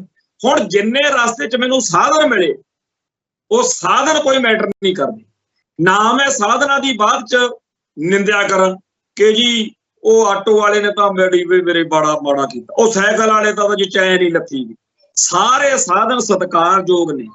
ਸਾਰੇ ਹੀ ਰਾਹ ਵਿੱਚ ਜਿਹੜੇ ਸਾਡੇ ਕੰਮ ਆਏ ਉਹ ਸਾਡੇ ਲਈ ਠੀਕ ਨੇ, ਪਰ ਨਿਸ਼ਾਨਾ ਸਾਡਾ ਉਹ ਸਾਧਨਾਂ ਦੀ ਕੋਈ ਗੱਲ ਕਰਨਾ ਘੱਟ ਆ। ਸਾਡਾ ਨਿਸ਼ਾਨਾ ਕੀ ਆ? ਆਪਦੀ ਮੰਜ਼ਿਲ ਤੇ ਜਾਣਾ। ਸੋ ਜਿਹੜੇ ਖਾਲਿਸਤਾਨ ਦੇ ਰਾਹ ਵਿੱਚ ਸਾਨੂੰ ਸਾਧਨ ਮਿਲਣਗੇ, ਸਾਨੂੰ ਬੰਦੇ ਮਿਲਣਗੇ, ਸਾਨੂੰ ਵਿਚਾਰ ਮਿਲਣਗੇ, ਉਹਨਾਂ ਦੇ ਉੱਤੇ ਬਾਹਲੀ ਜ਼ਿਆਦਾ ਚਿੰਤਾ ਕਰਕੇ ਵੀ ਲਾਇਆ ਜੀ ਆਹ ਕੀ ਹੋ ਗਿਆ ਜਾਂ ਇਹ ਕੀ ਲਾ ਵੀ ਆਹ ਤਾਂ ਬੱਲੇ ਬੱਲੇ, ਉਹਦੀ ਬਾਹਲੀ ਗੱਲ ਨਹੀਂ, ਉਹ ਇੱਕ ਵਕਤੀ ਜੀ ਗੱਲ। ਪਰ ਅਸਲੀ ਗੱਲ ਕੀ ਆ ਕਿ ਮੰਜ਼ਿਲ। ਹੁਣ ਇਹਦੇ ਵਿੱਚ ਜਿਵੇਂ ਖਾੜਕੂ ਲਹਿਰ ਆਈ, ਉਹਨੇ ਸਾਨੂੰ ਇੱਕ ਵੇਲੇ ਸਾਡਾ ਵਕਤ, ਸਾਡਾ ਟਾਈਮ ਖਾਲਿਸਤਾਨ ਦੇ ਏਜੰਡੇ ਵੱਲ ਨੂੰ ਲੈ ਕੇ ਜਾਣ ਲਈ ਸਾਡੀ ਲੜਾਈ ਨੂੰ ਬਹੁਤ ਇੱਕ ਵਧੀਆ ਰੋਲ ਪਲੇ ਕੀਤਾ। ਉਹਦੇ 'ਚ ਘਾਟਾਂ ਅਤੇ ਕਮਜ਼ੋਰੀਆਂ ਔਗਣਾਂ ਦੇ ਬਾਵਜੂਦ ਬਹੁਤ ਕੁਝ ਹਾਂ ਪੱਖੀ ਆ, ਬਹੁਤ ਕੁਝ ਨਾ ਪੱਖੀ ਆ, ਪਰ ਅਸੀਂ ਨਾ ਪੱਖੀ ਨੂੰ ਲੈ ਕੇ ਝੰਗਿਆੜਾ ਮਾਰੀ ਜਾਈਏ, ਲੇਰਾਂ ਮਾਰੀ ਜਾਈਏ, ਪਿੱਟੀ ਜਾਈਏ ਤੇ ਜਾਂ ਅਸੀਂ ਦੂਜਾ ਰਾਹ ਫੜ ਲਈਏ ਵੀ ਸਾਰਾ ਕੁਝ ਚੰਗਾ ਹੀ ਚੰਗਾ ਸੀ। ਇਹਦੇ ਨਾਲੋਂ ਅਸੀਂ ਇਹ ਦੇਖੀਏ ਕਿ ਜਿਹੜਾ ਉਹ ਸਾਡਾ ਸਾਧਨ ਸੀ ਉਸ ਵੇਲੇ, ਜਿਵੇਂ ਇੱਕ ਵੇਲਾ ਆਟੋ ਵਰਤਿਆ ਤਾਂ ਸਾਈਕਲ ਵਰਤਿਆ, ਉਹਨੇ ਟਾਈਮ ਲਈ ਸਾਡਾ ਉਹਨੇ ਵਕਤ ਲੰਘਾਇਆ, ਤੇ ਜਦੋਂ ਉਹ ਚੀਜ਼ ਸਾਨੂੰ ਛੱਡਣੀ ਪਈ ਜਾਂ ਹਾਲਾਤ ਉਹਦੇ ਹੱਕ 'ਚ ਨਹੀਂ ਰਹੇ ਤੇ ਜਿਹੜਾ ਨਵਾਂ ਸਾਧਨ ਅਪਣਾਇਆ, ਨਵਾਂ ਰਾਹ ਫੜਿਆ, ਹੁਣ ਉਹਦੀ ਗੱਲ ਕਰ ਲਓ। ਔਗਣ, ਘਾਟਾਂ ਤੇ ਕਮਜ਼ੋਰੀਆਂ ਇਹਦੇ 'ਚ ਵੀ ਹੋਣਗੇ ਜਿਹੜਾ ਅਸੀਂ ਨਵਾਂ ਰਾਹ ਫੜਾਂਗੇ। ਜਿਵੇਂ ਅਸੀਂ 1994-95 ਤੋਂ ਬਾਅਦ ਕੌਮ ਨੇ ਨਵਾਂ ਰਾਹ ਫੜ ਲਿਆ, ਉਸ ਤੋਂ ਬਾਅਦ ਵਿੱਚ ਆ ਪਿਛਲੇ 2-4 ਸਾਲਾਂ ਤੋਂ ਕੁਝ ਨਵੇਂ ਬਿਲਕੁਲ ਫਰੈਸ਼ ਚਿਹਰੇ ਉੱਭਰੇ ਨੇ, ਫਰੈਸ਼ ਵਿਚਾਰ ਆਏ ਨੇ। ਜਿੰਨਾ ਕੁ ਲਾਹਾ ਇਹਨਾਂ ਤੋਂ ਮਿਲਦਾ ਸਿੱਖ ਸੰਘਰਸ਼ ਨੂੰ, ਇਹਨਾਂ ਤੋਂ ਲੈ ਲਓ, ਤੇ ਜਿੱਥੇ ਜਾ ਕੇ ਸਾਨੂੰ ਇਹਨਾਂ ਦੀ ਗੱਲ ਦੇ ਨਾਲ ਵਖਰੇਵਾਂ ਆ, ਜਿੱਥੇ ਜਾ ਕੇ ਇਹਨਾਂ ਦੀ ਚੀਜ਼, ਇਹਨਾਂ ਦੀ ਕਹੀ ਗੱਲ ਸਾਨੂੰ ਵਾਰਾ ਨਹੀਂ ਖਾਂਦੀ, ਉੱਥੇ ਇਹਨਾਂ ਤੋਂ ਟਾਲਾ ਵੀ ਪੱਟ ਲਾਂਗੇ। ਹੁਣ ਮੈਂ ਇਹ ਗੱਲ ਇਸ ਕਰਕੇ ਕਹਿਣੀ ਚਾਹੁੰਦਾ ਕਿ ਸਾਡੇ ਬਹੁਤ ਸਾਰੇ ਭੈਣ ਭਰਾ ਖਾਲਿਸਤਾਨੀ ਸੰਘਰਸ਼ ਨੂੰ ਸਮਰਪਿਤ ਹੋ ਕੇ ਦੂਰ ਦਰਾਡੇ ਬਹਿ ਕੇ ਸਿੱਖ ਸੰਘਰਸ਼ ਉੱਤੇ ਆਪਦੇ ਵਿਚਾਰ ਦਿੰਦੇ। ਅਮਰੀਕਾ, ਕੈਨੇਡਾ ਤੇ ਹੋਰਨਾਂ ਮੁਲਕਾਂ ਦੇ ਵਿੱਚ ਸੱਜਣਾ ਤੋਂ ਜਦੋਂ ਸੁਣਦੇ ਹਾਂ, ਅਸੀਂ ਇੰਡੀਆ, ਪੰਜਾਬ 'ਚ, ਅੰਮ੍ਰਿਤਸਰ 'ਚ ਬੈਠੇ ਹਾਂ, ਤੇ ਇੱਥੇ ਬਹਿ ਕੇ ਜਦੋਂ ਅਸੀਂ ਉਹਨਾਂ ਦੀ ਸਾਰੀ ਗੱਲ ਨੂੰ ਸੁਣਦੇ ਕਰਦੇ ਹਾਂ ਤੇ ਮੈਨੂੰ ਬੜਾ ਦੁੱਖ ਹੁੰਦਾ ਕਿ ਉਹ ਸਕਿੰਟਾਂ ਦੇ ਵਿੱਚ ਪੂਰੀ ਦੀ ਪੂਰੀ ਕਿਸੇ ਸ਼ਖਸੀਅਤ ਨੂੰ ਜਾਂ ਕਿਸੇ ਵਰਤਾਰੇ ਨੂੰ ਬਿਲਕੁਲ ਉਹਦੇ ਹੱਕ 'ਚ ਖੜ ਜਾਣਗੇ ਤੇ ਕਹਿਣਗੇ ਕਿ ਪੰਜਾਬ ਦੇ ਵਿੱਚ ਸਾਰੇ ਸਿੱਖਾਂ ਨੂੰ, ਸਾਰੇ ਸੰਸਾਰ ਦੇ ਸਿੱਖਾਂ ਨੂੰ ਹੁਣ ਇਹਦੇ ਬੰਦੇ ਦੇ ਮਗਰ ਲੱਗ ਜਾਣਾ ਚਾਹੀਦਾ, ਇਹੀ ਤੁਹਾਨੂੰ ਸਿਰੇ ਲਾਊ। ਫਿਰ ਅਗਲੀ ਗੱਲ ਆ ਜਾਂਦੀ, ਜਿਹੜਾ ਇਹਦਾ ਸਾਥ ਸਹਿਯੋਗ ਨਹੀਂ ਦਿੰਦਾ, ਜਿਹੜਾ ਮੇਰੇ ਮਗਰ ਲੱਗ ਕੇ ਇਸ ਬੰਦੇ ਦੇ ਪੈਰ ਨਹੀਂ ਫੜਦਾ, ਇਹ ਨਹੀਂ ਮੰਨਦਾ, ਉਹਦੀ ਐਸੀ ਤੇ ਅਸੀਂ ਉਹਨੂੰ ਗਾਲਾਂ ਕੱਢਾਂਗੇ। ਅਸੀਂ ਇਹ ਗੱਲ ਉਨੀ ਹੀ ਗਲਤ ਆ ਜਿੰਨੀ ਇਦੋਂ ਉਲਟ ਗੱਲ ਹੋਵੇ ਕਿ ਫਲਾਨਾ ਬੰਦਾ ਮੁਕੰਮਲ ਤੌਰ ਤੇ ਗਲਤ ਆ, ਸਾਰਾ ਹੀ ਗਲਤ ਆ, ਜਿਹੜਾ ਵੀ ਇਹਦੇ ਹੱਕ 'ਚ ਖੜਾ ਹੋਊ ਉਹਦੀ ਐਸੀ ਤੇ ਅਸੀਂ ਦਿਆਂਗੇ। ਨਹੀਂ, ਸਾਨੂੰ ਇੱਕ ਬੈਲੈਂਸਡ ਅਪਰੋਚ, ਸੰਤੁਲਿਤ ਪਹੁੰਚ ਅਪਣਾਉਣੀ ਪਊਗੀ ਕਿ ਜਿਹੜੀ ਚੀਜ਼ ਸਾਨੂੰ ਜਿੰਨਾ ਲਾਹਾ ਦਿੰਦੀ ਆ, ਜੇਕਰ ਕਿਸੇ ਮੌਕੇ ਮੈਨੂੰ ਸਾਈਕਲ ਵਾਲੇ ਨੇ ਰਾਹ ਦੇਤਾ, ਉੱਥੇ ਤੱਕ ਮੈਂ ਜਾਣਾ ਅਗਲੇ ਪਿੰਡ ਤੱਕ, ਮੈਂ ਕਿਹਾ ਚੱਲ ਠੀਕ, ਉਹਦੀ ਸਾਰੇ ਦਾ ਚੈਨ ਖਰਾਬ ਹੁੰਦੀ ਰਹੀ ਹੋਵੇ, ਮੈਂ ਉਹਨੂੰ ਗਾਲਾਂ ਕੱਢੀ ਜਾਵਾਂ ਵੀ ਨਾ ਭਾਈ, ਜਿੰਨਾ ਟਾਈਮ ਮੇਰਾ ਉਹਨੇ ਨਿਗਾਹਤਾ ਧੰਨਵਾਦ। ਨਿਸ਼ਾਨਾ ਜਿਹੜਾ ਹੈ, ਜਿਵੇਂ ਉਹ ਸੁਣਾਉਂਦੇ ਆ ਨਾ ਮਹਾਭਾਰਤ ਵਾਲੀ ਸਾਖੀ ਜੀ, ਉਹ ਕਹਿੰਦਾ ਜੀ ਮੈਨੂੰ ਤਾਂ ਚਿੜੀ ਦੀ ਇਕੱਲੀ ਅੱਖ ਦਿਖਦੀ। ਸਾਡੇ ਲਈ ਸਾਡਾ ਨਿਸ਼ਾਨਾ ਪ੍ਰਮੁੱਖ, ਉਹ ਨਿਸ਼ਾਨਾ ਜੂਨ 1984 ਨੂੰ ਸ਼ਹੀਦਾਂ ਦੇ ਡੁੱਲੇ ਲਹੂ ਦੇ ਵਿੱਚੋਂ ਪ੍ਰਗਟ ਹੋਇਆ ਕਿ ਖਾਲਿਸਤਾਨ ਬਗੈਰ ਗੁਜ਼ਾਰਾ ਨਹੀਂ। ਖਾਲਿਸਤਾਨ ਦੇ ਅਰਥ ਸਪਸ਼ਟ ਕਰੀਏ ਦੁਨੀਆ ਨੂੰ, ਖਾਲਿਸਤਾਨ ਦੇ ਬਾਰੇ ਲੋਕਾਂ ਨੂੰ ਸਮਝਾਈਏ, ਤੇ ਜਿਹੜੇ ਭੈਣ ਭਰਾ ਟਿਚਰਾਂ ਕਰਦੇ ਆ, ਜਿਹੜੇ ਗੱਲਾਂ ਕਰਦੇ ਆ, ਜਿਹੜੇ ਸਾਨੂੰ ਨੈਗੇਟਿਵਲੀ ਪੇਸ਼ ਕਰਦੇ ਆ, ਉਹਨਾਂ ਸਵਾਲਾਂ ਦਾ ਜਵਾਬ ਲੱਭੀਏ। ਔਰ ਸਭ ਕੁਝ ਮਿਲਦਾ, ਇਹ ਨਹੀਂ ਕਿ ਸਾਨੂੰ ਕਿਤੋਂ ਕੋਈ ਗੱਲ ਤੇ ਸਾਨੂੰ ਕੋਈ ਗੱਲ ਨਹੀਂ ਆਏਗੀ, ਸਭ ਕੁਝ ਹੈ।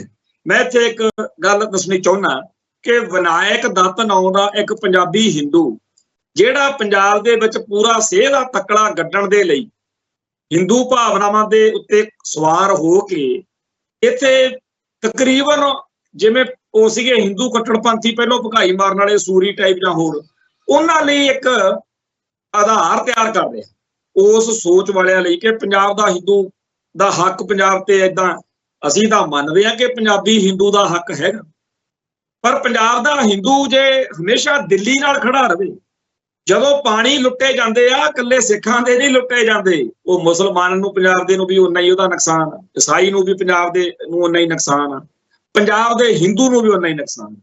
ਜਦੋਂ ਪੰਜਾਬ ਦੀ ਧਰਤੀ ਬੰਜਰ ਬਣਨੀ ਆ, ਜਦੋਂ ਪੰਜਾਬ 'ਚ ਪਾਣੀ ਨਹੀਂ ਮਿਲਣਾ, ਉਦੋਂ ਇਕੱਲੇ ਪੰਜਾਬ ਦੇ ਸਿੱਖਾਂ ਦੀ ਬਿਪਤਾ ਨਹੀਂ, ਪੰਜਾਬ ਦੇ ਹਿੰਦੂ ਨੂੰ ਵੀ ਉੱਡੀ ਬਿਪਤਾ ਪੈਣੀ ਹੈ।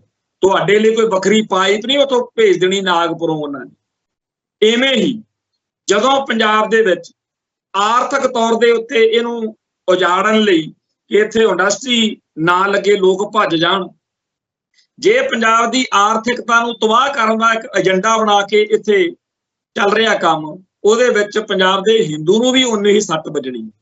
ਇਵੇਂ ਹੀ ਪੰਜਾਬ ਦੇ ਵਿੱਚ ਵਸਦੇ ਹੋਏ ਹੋਰਨਾਂ ਮਤਾਂਤਰਾਂ ਧਰਮਾਂ ਦੇ ਲੋਕ ਆ ਜਿਹੜੇ, ਕਿਉਂਕਿ ਦਿੱਲੀ ਵਾਲੇ ਜਾਂ ਨਾਗਪੁਰ ਵਾਲੇ ਪੰਜਾਬੀ ਹਿੰਦੂ ਨੂੰ ਭਰਮਾਉਂਦੇ ਆ ਕਿ ਜੇਕਰ ਪੰਜਾਬ ਦੇ ਵਿੱਚ ਸਿੱਖ ਕਮਜ਼ੋਰ ਹੋਣਗੇ, ਸਿੱਖੀ ਕਮਜ਼ੋਰ ਹੋਊਗੀ, ਫਿਰ ਤੇਰੀ ਚੜ੍ਹਾਈ ਹੋਊਗੀ। ਪੰਜਾਬੀ ਹਿੰਦੂ ਨੂੰ ਇਸ ਤਰੀਕੇ ਨਾਲ ਉਹ ਆਪਦੇ ਹੱਕ ਵਿੱਚ ਭੁਗਤਾਉਣ ਦੇ ਲਈ ਸਾਜ਼ਿਸ਼ਾਂ ਰਚਦੇ।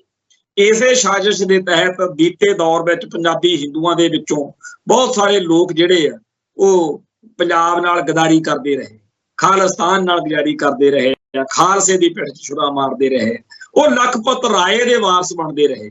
ਪੰਜਾਬ ਤਾਂ ਹਰੇਕ ਦੇ ਵਿੱਚੋਂ ਦੀਵਾਨ ਕੌੜਾ ਮੱਲ ਲੱਭਦਾ ਮਰ ਗਿਆ ਵੀ ਕੌੜਾ ਮੱਲ ਦੇ ਵਾਰਸ, ਪਰ ਪੰਜਾਬ ਦਾ ਹਿੰਦੂ ਕਹਿੰਦਾ ਨਹੀਂ, ਮੈਂ ਤਾਂ ਗੰਗੂ ਦਾ ਵਾਰਸ ਬਣਨਾ।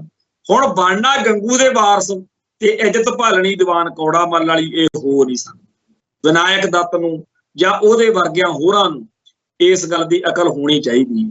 ਜੇ ਬੀਬੀ ਲక్ష్ਮੀ ਕਾਂਤਾ ਚਾਵਲਾ, ਪਵਨ ਕੁਮਾਰ ਸ਼ਰਮਾ ਤੇ ਇਹੋ ਜਿਹੇ ਹੋਰ ਸਿੱਖ ਜਜ਼ਬਾਤਾਂ ਦੀ ਹੇਠੀ ਕਰਕੇ ਚਾਹਣ ਕਿ ਅਸੀਂ ਪੰਜਾਬ ਦੇ ਸਿੱਖਾਂ ਤੋਂ ਇੱਜ਼ਤ ਕਰਵਾ ਲਾਂਗੇ, ਇਹ ਨਹੀਂ ਹੋਣਾ। ਪੰਜਾਬ ਦਾ ਹਿੰਦੂ ਕਿਸੇ ਦੀ ਡਿਸਰਿਸਪੈਕਟ ਨਹੀਂ ਕਰਦਾ। ਅਸੀਂ ਇਹ ਵੀ ਨਹੀਂ ਕਹਿੰਦੇ ਕਿ ਪ੍ਰਦੀਪ ਕੁਮਾਰ ਬਿੱਲੇ ਨੇ ਜੇ ਖਾਲਿਸਤਾਨ ਦੀ ਹਮਾਇਤ ਕੀਤੀ ਆ ਤਾਂ ਇਹੀ ਇਕੱਲਾ ਸਾਡੇ ਲਈ ਘੈਂਟ। ਸਾਡੇ ਜੇ ਤੁਸੀਂ ਹੱਕ 'ਚ ਨਹੀਂ ਖੜਦੇ ਤਾਂ ਕੋਈ ਗੱਲ ਨਹੀਂ, ਪਰ ਸਾਡੇ ਖਿਲਾਫ ਨਾ ਪਾਓ। ਇੱਕ ਹਿੰਦੀ ਫਿਲਮ ਦਾ ਗਾਣਾ ਸੀਗਾ, ਤੁਮ ਮੁਝੇ ਨਾ ਵੀ ਚਾਹੋ तो कोई बात नहीं, तुम किसी गैर को चाहोगे तो मुश्किल होगी। ਤੁਸੀਂ ਸਾਡੇ ਸਿੱਖ ਕੌਮ ਦੇ ਹੱਕਾਂ ਜਾਂ ਹਿੱਤਾਂ ਲਈ ਹਾਂ ਦਾ ਨਾਰਾ ਜੇ ਨਹੀਂ ਮਾਰਦੇ, ਤੁਸੀਂ ਪੰਜਾਬ ਦੇ ਹੱਕ 'ਚ ਨਹੀਂ ਭੁਗਤਦੇ, ਕੋਈ ਗੱਲ ਨਹੀਂ, ਪਰ ਜਦੋਂ ਤੁਸੀਂ ਪੰਜਾਬ ਦੇ ਖਿਲਾਫ ਭੁਗਤੋਗੇ ਉਦੋਂ ਤਾਂ ਫਿਰ ਪੰਗਾ ਪਊਗਾ। ਇਹ ਤੁਸੀਂ ਦੇਖਣਾ ਕਿ ਤੁਸੀਂ ਸਿੱਖਾਂ ਤੋਂ, ਪੰਜਾਬ ਤੋਂ, ਪੰਜਾਬੀ ਲੋਕਾਂ ਤੋਂ, ਪੰਜਾਬੀ ਭਾਈਚਾਰੇ ਤੋਂ ਪੰਜਾਬੀਅਤ ਦੇ ਖਿਲਾਫ ਭੁਗਤ ਕੇ ਨਫ਼ਰਤ ਵਾਲਾ ਰਾਹ ਫੜਨਾ ਕਿ ਪੰਜਾਬੀਅਤ ਦੇ ਹੱਕ 'ਚ ਖੜ ਕੇ ਪੰਜਾਬ ਦੇ ਨਾਲ ਆਪਦੀ ਵਫਾਦਾਰੀ ਦਿਖਾਉਣੀ। ਮੈਂ ਤਾਂ ਜਦੋਂ ਜੂਨ 84 ਦੇ ਸ਼ਹੀਦਾਂ ਦੀ ਡਾਇਰੈਕਟਰੀ ਤੇ ਨਜ਼ਰ ਮਾਰਦਾ, ਉੱਥੇ ਕਈ ਪਰਿਵਾਰਾਂ ਨੇ ਦੱਸਿਆ ਕਿ ਅਸੀਂ ਤਾਂ ਜੀ ਹਿੰਦੂ ਹਾਂ ਤੇ ਆਮ ਬੰਦੇ ਦੀਆਂ ਮਤਲਬ ਭਾਵਨਾਵਾਂ ਹੋਰ ਹੋ ਸਕਦੀਆਂ। ਮੈਂ ਇੱਕ ਇਮੋਸ਼ਨਲ ਜਿਹਾ, ਭਾਵਨਾਤਮਕ ਜਿਹਾ ਬੰਦਾ, ਮੈਂ ਉਹਨਾਂ ਪਰਿਵਾਰਾਂ ਦੇ ਬਾਰੇ ਗਿਆ, ਉਹਨਾਂ ਦੇ ਘਰਾਂ 'ਚ ਬਹਿ ਕੇ ਮੈਂ ਉਹਨਾਂ ਨੂੰ ਆਖਿਆ ਵੀ ਮੈਨੂੰ, ਹਾਲਾਂਕਿ ਅਸੀਂ ਬਾਹਰ ਜਦੋਂ ਜਾਈਦਾ ਕਹਿ ਦਈਦਾ ਵੀ ਨਹੀਂ ਪ੍ਰਸ਼ਾਦਾ, ਕਹੀਦਾ ਜੀ ਪ੍ਰਸ਼ਾਦਾ ਪਾਣੀ ਛਕਣਾ ਤੁਹਾਡੇ ਕੋਲ। ਤੁਹਾਡੇ ਪੁੱਤ ਨੇ ਜੂਨ 84 ਨੂੰ ਦਰਬਾਰ ਸਾਹਿਬ ਦੀ ਰਾਖੀ ਲਈ ਹਿੰਦੂ ਹੋਣ ਦੇ ਬਾਵਜੂਦ, ਹਿੰਦੂ ਪਰਿਵਾਰ 'ਚ ਜਨਮ ਲੈਣ ਦੇ ਬਾਵਜੂਦ ਜਿਸ ਤਰੀਕੇ ਨਾਲ ਗੱਡ ਕੇ ਲੜਾਈ ਲੜੀ ਹੈ, ਤੇ ਦੂਜੇ ਪਾਸੇ ਉਹ ਵੀ ਤਾਂ ਸਿੱਖਾਂ ਦੇ ਘਰੇ ਜੰਮੇ ਸੀ ਨਾ, ਕੁਲਦੀਪ ਸਿੰਘ ਬਰਾੜ ਵਰਗੇ ਬਹੁਤ ਸਾਰੇ ਫੌਜੀ ਜਿਹੜੇ ਸਿੱਖਾਂ ਦੇ ਘਰੇ ਜਨਮ ਲੈ ਕੇ ਦਰਬਾਰ ਸਾਹਿਬ ਤੇ ਹਮਲਾ ਕਰਨ ਵਾਲੀ ਫੌਜ ਦਾ ਹਿੱਸਾ ਬਣੇ ਫਿਰਦੇ ਸੀ, ਉਹ ਵੀ ਤਾਂ ਸਿੱਖ ਸੀ ਨਾ, ਤੁਸੀਂ ਤਾਂ ਹਿੰਦੂ ਸੀ। ਸੋ ਸਾਡੇ ਲਈ ਇਹ ਗੱਲ, ਇਹ ਨੁਕਤਾ ਬੜਾ ਧਿਆਨ ਰੱਖਦਾ ਕਿ ਸਾਡੇ ਸਾਰੇ ਹੱਕਾਂ ਤੇ ਹਿੱਤਾਂ ਦੇ ਮਸਲੇ ਉੱਤੇ ਲਕੀਰ ਕਿਵੇਂ ਖਿੱਚੀ ਜਾਣੀ ਹੈ। ਜਿਹੜਾ ਵੀ, ਚਾਹੇ ਉਹ ਸਿੱਖ ਆ, ਚਾਹੇ ਹਿੰਦੂ ਆ, ਚਾਹੇ ਮੁਸਲਮਾਨ ਆ, ਜਿਹੜਾ ਪੰਥ ਨਾਲ ਆ, ਜਿਹੜਾ ਪੰਜਾਬ ਨਾਲ, ਉਹ ਸਾਡਾ ਹੈ। ਜਿਹੜਾ ਇਹਦੇ ਖਿਲਾਫ ਖੜਾ ਉਹ ਸਾਡੇ ਖਿਲਾਫ ਆ, ਉਹ ਸਾਡਾ ਦੁਸ਼ਮਣ। ਖੈਰ, ਇੱਕ ਹੋਰ ਜ਼ਰੂਰੀ ਜਿਹੜੀ ਗੱਲ ਆ ਉਹ ਇਹ ਹੈ ਕਿ ਪੰਜਾਬ ਨੇ ਇਹਨਾਂ ਲੋਕ ਸਭਾ ਚੋਣਾਂ ਮੌਕੇ ਆਪਦੀ ਬਾਗੀ ਭਾਵਨਾ ਦਿਖਾਈ। ਇਹ ਦਿਖਾਇਆ ਕਿ ਅਸੀਂ ਇੰਡੀਆ ਵਿੱਚ ਅਨਰੈਸਟ ਫੀਲ ਕਰਦੇ ਹਾਂ, ਬੇਚੈਨ ਆ, ਪਰ ਸਿਆਸੀ ਤੌਰ ਦੇ ਉੱਤੇ ਇਸ ਖਜਗਣ ਵਿੱਚ ਅਸੀਂ ਉਲਝ ਜਾਂਦੇ ਹਾਂ। ਅਸੀਂ ਜਦੋਂ ਗੁੱਸਾ ਕੱਢਣ ਆਏ, ਜਦੋਂ ਅਸੀਂ ਆਪਦਾ ਅੰਦਰਲਾ ਰੋਹ ਪ੍ਰਗਟ ਕਰਨਾ ਸੀ, ਅਕਾਲੀ ਭਾਜਪਾ ਗੱਠਜੋੜ ਜਿਹੜਾ ਹੁਣ ਅੱਡ-ਅੱਡ ਚੋਣ ਲੜਿਆ, ਉਹਦੇ ਤੋਂ ਵੀ ਦੁਖੀ ਸੀ, ਤੇ ਆਮ ਆਦਮੀ ਪਾਰਟੀ ਜਿਹੜੀ ਹੁਣ ਸੱਤਾ 'ਚ ਆ ਉਹਦੇ ਤੋਂ ਵੀ ਦੁਖੀ ਸੀ। ਨਤੀਜਾ ਕੀ ਨਿਕਲਿਆ? ਨਤੀਜਾ ਇਹ ਨਿਕਲਿਆ ਕਿ ਇੱਥੇ ਕਾਂਗਰਸ ਨੂੰ 7-8 ਸੀਟਾਂ ਮਿਲ ਗਈਆਂ। ਉਹ ਕਾਂਗਰਸ ਜਿਹੜੀ ਸਾਡੇ ਜੂਨ 84 ਦੇ, ਨਵੰਬਰ 84 ਦੇ ਜਾਂ ਬਾਅਦ ਵਿੱਚ ਸਿੱਖਾਂ ਦੇ ਹੋਏ ਕਤਲੇਆਮ ਦੀ ਹੀ ਇਕੱਲੀ ਦੋਸ਼ੀ ਨਹੀਂ, ਜਿਹਨੇ 1947 ਤੋਂ ਹੀ ਸਾਡੇ ਨਾਲ ਵੈਰ ਪਾਇਆ ਹੋਇਆ, ਉਹ ਇਹਨਾਂ ਦਿਨਾਂ 'ਚ ਜਦੋਂ ਅਸੀਂ ਘੱਡੂ ਘਾਰੇ ਦੀ ਯਾਦ ਮਨਾਉਣੀ ਹੈ ਉਦੋਂ ਜਿੱਤੀ। ਹੁਣ ਇਹ ਸਿਆਸੀ ਤੌਰ ਦੇ ਉੱਤੇ ਭਾਰਤੀ ਸੰਵਿਧਾਨ ਦੇ ਅੰਦਰ ਪੈਦਾ ਕੀਤੀਆਂ ਹੋਈਆਂ ਉਹ ਪਰਿਸਥਿਤੀਆਂ ਨੇ ਜਿਹਦੇ ਵਿੱਚ ਉਲਝ ਕੇ ਅਸੀਂ ਬਾਦਲਕਿਆਂ ਤੋਂ, ਭਾਜਪਾਈਆਂ ਤੋਂ, ਆਪ ਵਾਲਿਆਂ ਤੋਂ ਦੁਖੀ ਹੋ ਕੇ ਜਦੋਂ ਵੋਟ ਪਾਉਣ ਤੁਰੇ ਤਾਂ ਫਾਇਦਾ ਉਸ ਕਾਂਗਰਸ ਨੂੰ। ਇਹੋ ਜਿਹਾ ਗਧੀ ਗੇੜ, ਇਹੋ ਜਿਹਾ ਖਲਜਗਣ ਸਾਨੂੰ ਸਮਝਣੇ ਪੈਣਗੇ ਕਿ ਕਿਵੇਂ ਸਾਨੂੰ ਕੀ ਕਰਨਾ ਚਾਹੀਦਾ। ਪਰ ਸਾਡੇ ਕੌਮ ਦੇ ਅੰਦਰ ਇਹੋ ਜਿਹੀਆਂ ਚਰਚਾਵਾਂ ਦੀ ਲੋੜ ਹੀ ਨਹੀਂ। ਇੱਥੇ ਤਾਂ ਸਿੱਧੀ ਜੀ ਗੱਲ ਆ ਵੀ ਜੇ ਇਹਨੇ ਬਾਦਲ ਅੱਖਰ ਵਰਤ ਲਿਆ ਇਹਦੀ ਐਸੀ ਤੈਸੀ ਦੇ ਦਿਓ, ਇਹਨੇ ਕਾਂਗਰਸ ਅੱਖਰ ਵਰਤ ਲਿਆ ਇਹਨੂੰ ਐਸੀ ਤੈਸੀ ਦੇ ਦਿਓ। ਜਾਂ ਜੇ ਅਮਰਤਪਾਲ ਦੀ ਕੋਈ ਕਰਦਾ ਵੀ ਯਾਰ ਅਸਾਰੂ ਆਲੋਚਨਾ ਕਰਦਾ ਤਾਂ ਉਹਨੂੰ ਗਾਲਾਂ ਕੱਢਾਂਗੇ ਅਸੀਂ, ਤਾਂ ਉਹਦੀ ਧੀ ਭੈਣ ਇੱਕ ਕਰਾਂਗੇ, ਉਹਦੇ ਪਰਿਵਾਰ ਦੇ ਗੰਦੇ ਪੋਸਟਰ ਬਣਾ ਕੇ ਪਾਵਾਂਗੇ। ਇਹ ਜਿਹੜਾ ਸਾਰਾ ਕੁਝ ਚੱਲ ਰਿਹਾ ਇਹਦੇ ਵਿੱਚ ਸਾਡੀ ਕੌਮ ਦਾ ਫਾਇਦਾ ਨਹੀਂ, ਨੁਕਸਾਨ ਹੈ। ਜਿਹੜੇ ਭੈਣ ਭਰਾ ਪੰਥਕ ਅਤੇ ਖਾਲਿਸਤਾਨੀ ਸਫਾ 'ਚ ਆ ਚੁੱਕੇ ਨੇ ਉਹਨਾਂ ਸਾਰਿਆਂ ਦੀ ਸਕੂਲਿੰਗ ਦੀ ਲੋੜ। ਮੈਂ ਕਿਉਂਕਿ ਕਿਤਾਬਾਂ ਲਿਟਰੇਚਰ ਬਹੁਤ ਪੜ੍ਹਦਾ, ਇੱਥੇ ਇੱਕ ਮੈਂ ਬਾਬਾ ਬੂਝਾ ਸਿੰਘ ਜਿਹੜਾ ਅੰਗਰੇਜ਼ਾਂ ਵੇਲੇ ਤੋਂ ਹੀ ਇਨਕਲਾਬੀ ਸੋਚ ਦਾ ਧਾਰਨੀ ਸੀ, ਉਹਦੀ ਕਿਤਾਬ ਪੜ੍ਹ ਰਿਹਾ ਸੀ। ਉਹ ਸਕੂਲਿੰਗ ਕਰਦਾ ਸੀ। ਜਿਹੜੇ ਬੰਦੇ ਨਕਸਲਾਈਟ ਲਹਿਰ ਦੇ ਵਿੱਚ ਬਾਗੀ ਭਾਵਨਾ ਵਾਲੇ ਮੁਲਕ ਦੇ ਨਿਜ਼ਾਮ ਦੇ ਖਿਲਾਫ ਲੜਦੇ ਸੀ, ਉਹਨਾਂ ਨੂੰ ਕਾਮਰੇਡੀ ਸੋਚ ਤਹਿਤ ਨਕਸਲਾਈਟ ਤਾਂ ਬਣ ਗਏ, ਪਰ ਉਹਨਾਂ ਦੀ ਸਕੂਲਿੰਗ ਦੀ ਬੜੀ ਲੋੜ ਸੀ। ਸਕੂਲ ਤੋਂ ਭਾਵ ਉਹਨਾਂ ਨੂੰ ਬਿਠਾ ਕੇ ਉਹਨੇ ਸਮਝਾਉਣਾ ਔਰ ਸਾਰੇ ਪੱਖ ਛੋੜ ਨਜ਼ਰੀਆ ਸੀ। ਅੱਜ ਸਾਡੀ ਕੌਮ ਦੇ ਵਿੱਚ ਸਾਨੂੰ ਇਹੋ ਜਿਹੇ ਬੰਦਿਆਂ ਦੀ ਲੋੜ। ਜਦੋਂ 2010 ਵਿੱਚ ਮੈਂ ਜੇਲ੍ਹ ਚੋਂ ਨਿਕਲਿਆ, ਨਾਭਾ ਜੇਲ੍ਹ ਚੋਂ, ਉਦੋਂ ਪੰਜਾਬ ਦੇ ਅੱਡ-ਅੱਡ ਪਿੰਡਾਂ ਦੇ ਵਿੱਚ ਅਸੀਂ ਇਕੱਠ ਰੱਖੇ। ਰਾਤਾਂ ਨੂੰ ਕਿਸੇ ਵੀ ਪਿੰਡ ਦੇ ਵਿੱਚ 150 ਨੌਜਵਾਨ ਇਕੱਠੇ ਕਰਕੇ ਕਹਿਣਾ ਵੀ ਆਪੋ ਆਪਦੇ ਸਵਾਲ ਪੁੱਛੋ ਕਿਸੇ ਵੀ ਵਿਸ਼ੇ ਉੱਤੇ, ਕਿਸੇ ਵੀ ਮਸਲੇ ਉੱਤੇ। ਤੇ ਬਹੁਤ ਵੱਡੀ ਗਿਣਤੀ ਵਿੱਚ ਸਾਨੂੰ ਕਾਮਯਾਬੀ ਮਿਲੀ। ਬਾਅਦ ਵਿੱਚ ਹਾਲਾਤ ਹੱਥੋਂ ਨਿਕਲ ਗਏ, ਅਸੀਂ ਨਹੀਂ ਉਵੇਂ ਕਰ ਸਕੇ। ਅੱਜ ਦੇ ਸਮੇਂ 'ਚ ਲੋੜ ਆ ਕਿ ਵੱਡੇ ਵੱਡੇ ਸਟੇਜਾਂ ਤੇ ਤਕਰੀਰਾਂ, ਲੈਕਚਰਾਂ ਨਾਲੋਂ ਆਮ ਨਿੱਕੇ ਨਿੱਕੇ ਇਕੱਠ, ਸਕੂਲ, ਸਟੱਡੀ ਸਰਕਲ ਲਾਏ ਜਾਣ, ਉਹਨਾਂ ਨੂੰ ਸਮਝਾਇਆ ਜਾਵੇ। ਔਰ ਇਹਦੇ ਲਈ ਸਾਨੂੰ ਕਿਤਾਬਾਂ, ਲਿਟਰੇਚਰ ਪੈਦਾ ਕਰਨਾ ਪਊ। ਜਿਵੇਂ ਸਕੂਲਾਂ 'ਚ ਨਿਆਣਿਆਂ ਕੋਲੇ ਗਾਈਡ ਹੁੰਦੇ ਆ ਨਾ, ਹੈਲਪ ਬੁੱਕਸ, ਉਵੇਂ ਦਾ ਲਿਟਰੇਚਰ ਚਾਹੀਦਾ ਜਿਹੜਾ ਉਹਨਾਂ ਬੁਲਾਰਿਆਂ ਨੂੰ ਇਸ ਤਰੀਕੇ ਦੇ ਮਟੀਰੀਅਲ ਨਾਲ ਲੈਸ ਕਰਕੇ ਭੇਜੇ ਕਿ ਉਹ ਉੱਥੇ ਪੁੱਛੇ ਜਾਂਦੇ ਸਾਰੇ ਸਵਾਲਾਂ ਦੇ ਜਵਾਬ ਦੇਣ। ਅਸੀਂ ਤਾਂ ਆਪਦੇ ਸਿੱਖ ਪਰਿਵਾਰਾਂ ਦੇ ਜੰਮੇ ਬੰਦਿਆਂ ਨੂੰ ਖਾਲਿਸਤਾਨ ਦੇ ਰਾਹ ਨਹੀਂ ਤੋਰ ਸਕੇ, ਅਸੀਂ ਦੂਜੇ ਧਰਮਾਂ ਦੇ, ਖਾਸ ਤੌਰ ਤੇ ਪੰਜਾਬ ਦੇ ਹਿੰਦੂਆਂ ਨੂੰ ਕਿਉਂ ਕੀ ਕਹਿ ਲਈਏ। ਇਹ ਨਹੀਂ ਕਿ ਜਿਹੜੇ ਉਹ ਲੋਕ ਨੇ ਉਹਨਾਂ ਉੱਪਰ ਹੱਕ ਮਿਲ ਗਿਆ। ਜਿਵੇਂ ਮਨਿੰਦਰਜੀਤ ਬਿੱਟਾ ਸਾਡੇ ਲਈ ਔਖਾ ਨਾ, ਔਖਾ ਬਰਦਾਸ਼ਤ ਕਰਨਾ ਜਰਨਾ, ਜਿਵੇਂ ਰਵਨੀਤ ਬਿੱਟੂ ਦੀ ਭਕਾਈ ਸੁਣ ਕੇ ਗੁੱਸਾ ਆਉਂਦਾ, ਉਵੇਂ ਹੀ ਸਾਨੂੰ ਉਹਨਾਂ ਜਿਹੜੇ ਸੂਰੀ ਵਰਗੇ ਨੇ ਉਹਨਾਂ ਤੇ ਗੁੱਸਾ ਆਉਣਾ ਚਾਹੀਦਾ। ਪਰ ਸਾਨੂੰ ਇਹ ਫਰਜ਼ ਵੀ ਤਾਂ ਨਿਭਾਉਣਾ ਪਊਗਾ ਨਾ ਕਿ ਲੋਕ ਸੂਰੀ ਵਰਗਿਆਂ ਦੇ ਮਗਰ ਨਾ ਲੱਗਣ, ਲੋਕ ਮਨਿੰਦਰਜੀਤ ਬਿੱਟੇ ਵਰਗਿਆਂ ਦੇ ਮਗਰ ਨਾ ਲੱਗਣ। ਤੇ ਸਾਨੂੰ ਇਹਦੇ ਵਿੱਚੋਂ ਕੀ ਹੈ ਕਿ ਅੱਜ ਦੇ ਸਮੇਂ 'ਚ ਸਾਡੇ ਹੀਰੋ ਕੌਣ ਨੇ ਜਿਹੜੇ ਗਹਿ ਗਰਜਮੀ ਟੋਨ ਦੇ ਵਿੱਚ ਇੱਥੋਂ ਲੋਕਾਂ ਦੇ ਇਕੱਠਾਂ ਦੇ ਵਿਚਾਲੇ ਬੋਲ ਸਕਣ, ਜਿਹੜੇ ਚੱਕਵੀਂ ਜੀ ਗੱਲ ਮਾਰ ਸਕਣ। ਨਹੀਂ, ਸਾਨੂੰ ਸੂਝ-ਬੂਝ ਵਾਲੇ ਦਾਨਸ਼ਵਰ, ਇੰਟੈਲੈਕਚੁਅਲ, ਚਿੰਤਕ ਲੋਕਾਂ ਦੀ ਲੋੜ ਆ। ਇਹ ਨਹੀਂ ਕਿ ਯੋਧਿਆਂ ਦੀ ਲੋੜ ਨਹੀਂ, ਉਹਨਾਂ ਦੀ ਇੱਕ ਆਪਦੀ ਅਹਿਮੀਅਤ ਆ। ਪਰ ਸਾਡੇ ਸਾਹਮਣੇ ਅੱਜ ਦੀ ਤਰੀਕ ਵਿੱਚ ਇਸ ਤਰ੍ਹਾਂ ਦੇ ਚਿਹਰੇ ਮੋਹਰੇ ਵਾਲੇ, ਇਸ ਤਰੀਕੇ ਦੇ ਖਿਆਲਾਂ ਵਾਲੇ, ਇਸ ਤਰ੍ਹਾਂ ਦੇ ਦਾਨਸ਼ਵਰ ਸਿਆਣੇ ਬੰਦੇ ਬਹੁਤ ਘੱਟ ਨੇ ਤੇ ਸਾਡੀ ਇਹ ਲੋੜ ਆ। ਹੁਣ ਇਸ ਪਾਸੇ ਸਾਰੇ ਸਿੱਖ ਜਗਤ ਦੇ ਵਿੱਚ ਖਾਲਿਸਤਾਨੀ ਸਫਾ 'ਚ ਵਿਚਰਦੇ ਆਗੂਆਂ ਨੂੰ, ਜਥੇਬੰਦੀਆਂ ਨੂੰ ਤਿਆਰੀ ਕਰਾਉਣੀ ਪਊ। ਮੈਂ ਇਸ ਗੱਲੋਂ ਬੜਾ ਵਧੀਆ ਮੰਨਦਾ ਕਿ ਭਾਈ ਦਲਜੀਤ ਸਿੰਘ ਬਿੱਟੂ ਵਾਲੀ ਧਿਰ ਨੇ ਤੇ ਦਲ ਖਾਲਸਾ ਨੇ ਕੁਝ ਨਵੇਂ ਚਿਹਰਿਆਂ ਨੂੰ ਇਸ ਤਰੀਕੇ ਨਾਲ ਟ੍ਰੇਨਡ ਕੀਤਾ। ਭਾਈ ਪਰਮਜੀਤ ਸਿੰਘ ਮੰਡ ਪਿਛਲੇ ਦਿਨੀ ਕੈਨੇਡਾ ਦੇ ਦੌਰੇ ਤੇ ਗਏ ਆ। ਮੈਂ ਉੱਥੇ ਜਿੰਨਾ ਥਾਵਾਂ ਤੇ ਉਹ ਗਏ ਨੇ, ਮੇਰਾ ਆਪਦਾ ਨਿੱਜੀ ਤੌਰ ਤੇ ਸੰਪਰਕ ਆ, ਸੋਸ਼ਲ ਮੀਡੀਆ ਦੇ ਕਰਕੇ ਸੱਚੇ ਪਾਤਸ਼ਾਹ ਨੇ ਕਿਰਪਾ ਕੀਤੀ ਆ ਕਿ ਬੜਾ ਸੋਹਣਾ। ਤੇ ਮੈਂ ਉਹਨਾਂ ਤੋਂ ਜਦੋਂ ਫੀਡਬੈਕ ਲਈ ਸਾਰਿਆਂ ਨੇ ਕਿਹਾ ਕਿ ਤੁਹਾਡੀ ਮਿਹਨਤ ਆ, ਤੁਸੀਂ ਇਸ ਨੌਜਵਾਨ ਨੂੰ ਬਹੁਤ ਵਧੀਆ ਤਰੀਕੇ ਨਾਲ ਤਿਆਰ ਕੀਤਾ। ਉਦੋਂ ਵਧੀਆ ਗੱਲ ਆ ਕਿ ਇੱਕ ਨੌਜਵਾਨ ਨੂੰ ਦਲ ਖਾਲਸਾ ਨੇ ਪ੍ਰਧਾਨ ਬਣਾਇਆ।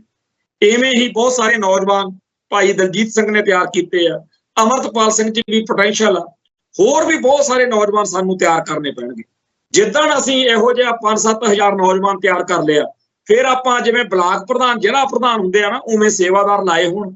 ਫਿਰ AK-47 ਚੱਕਣ ਦੀ ਲੋੜ ਨਹੀਂ।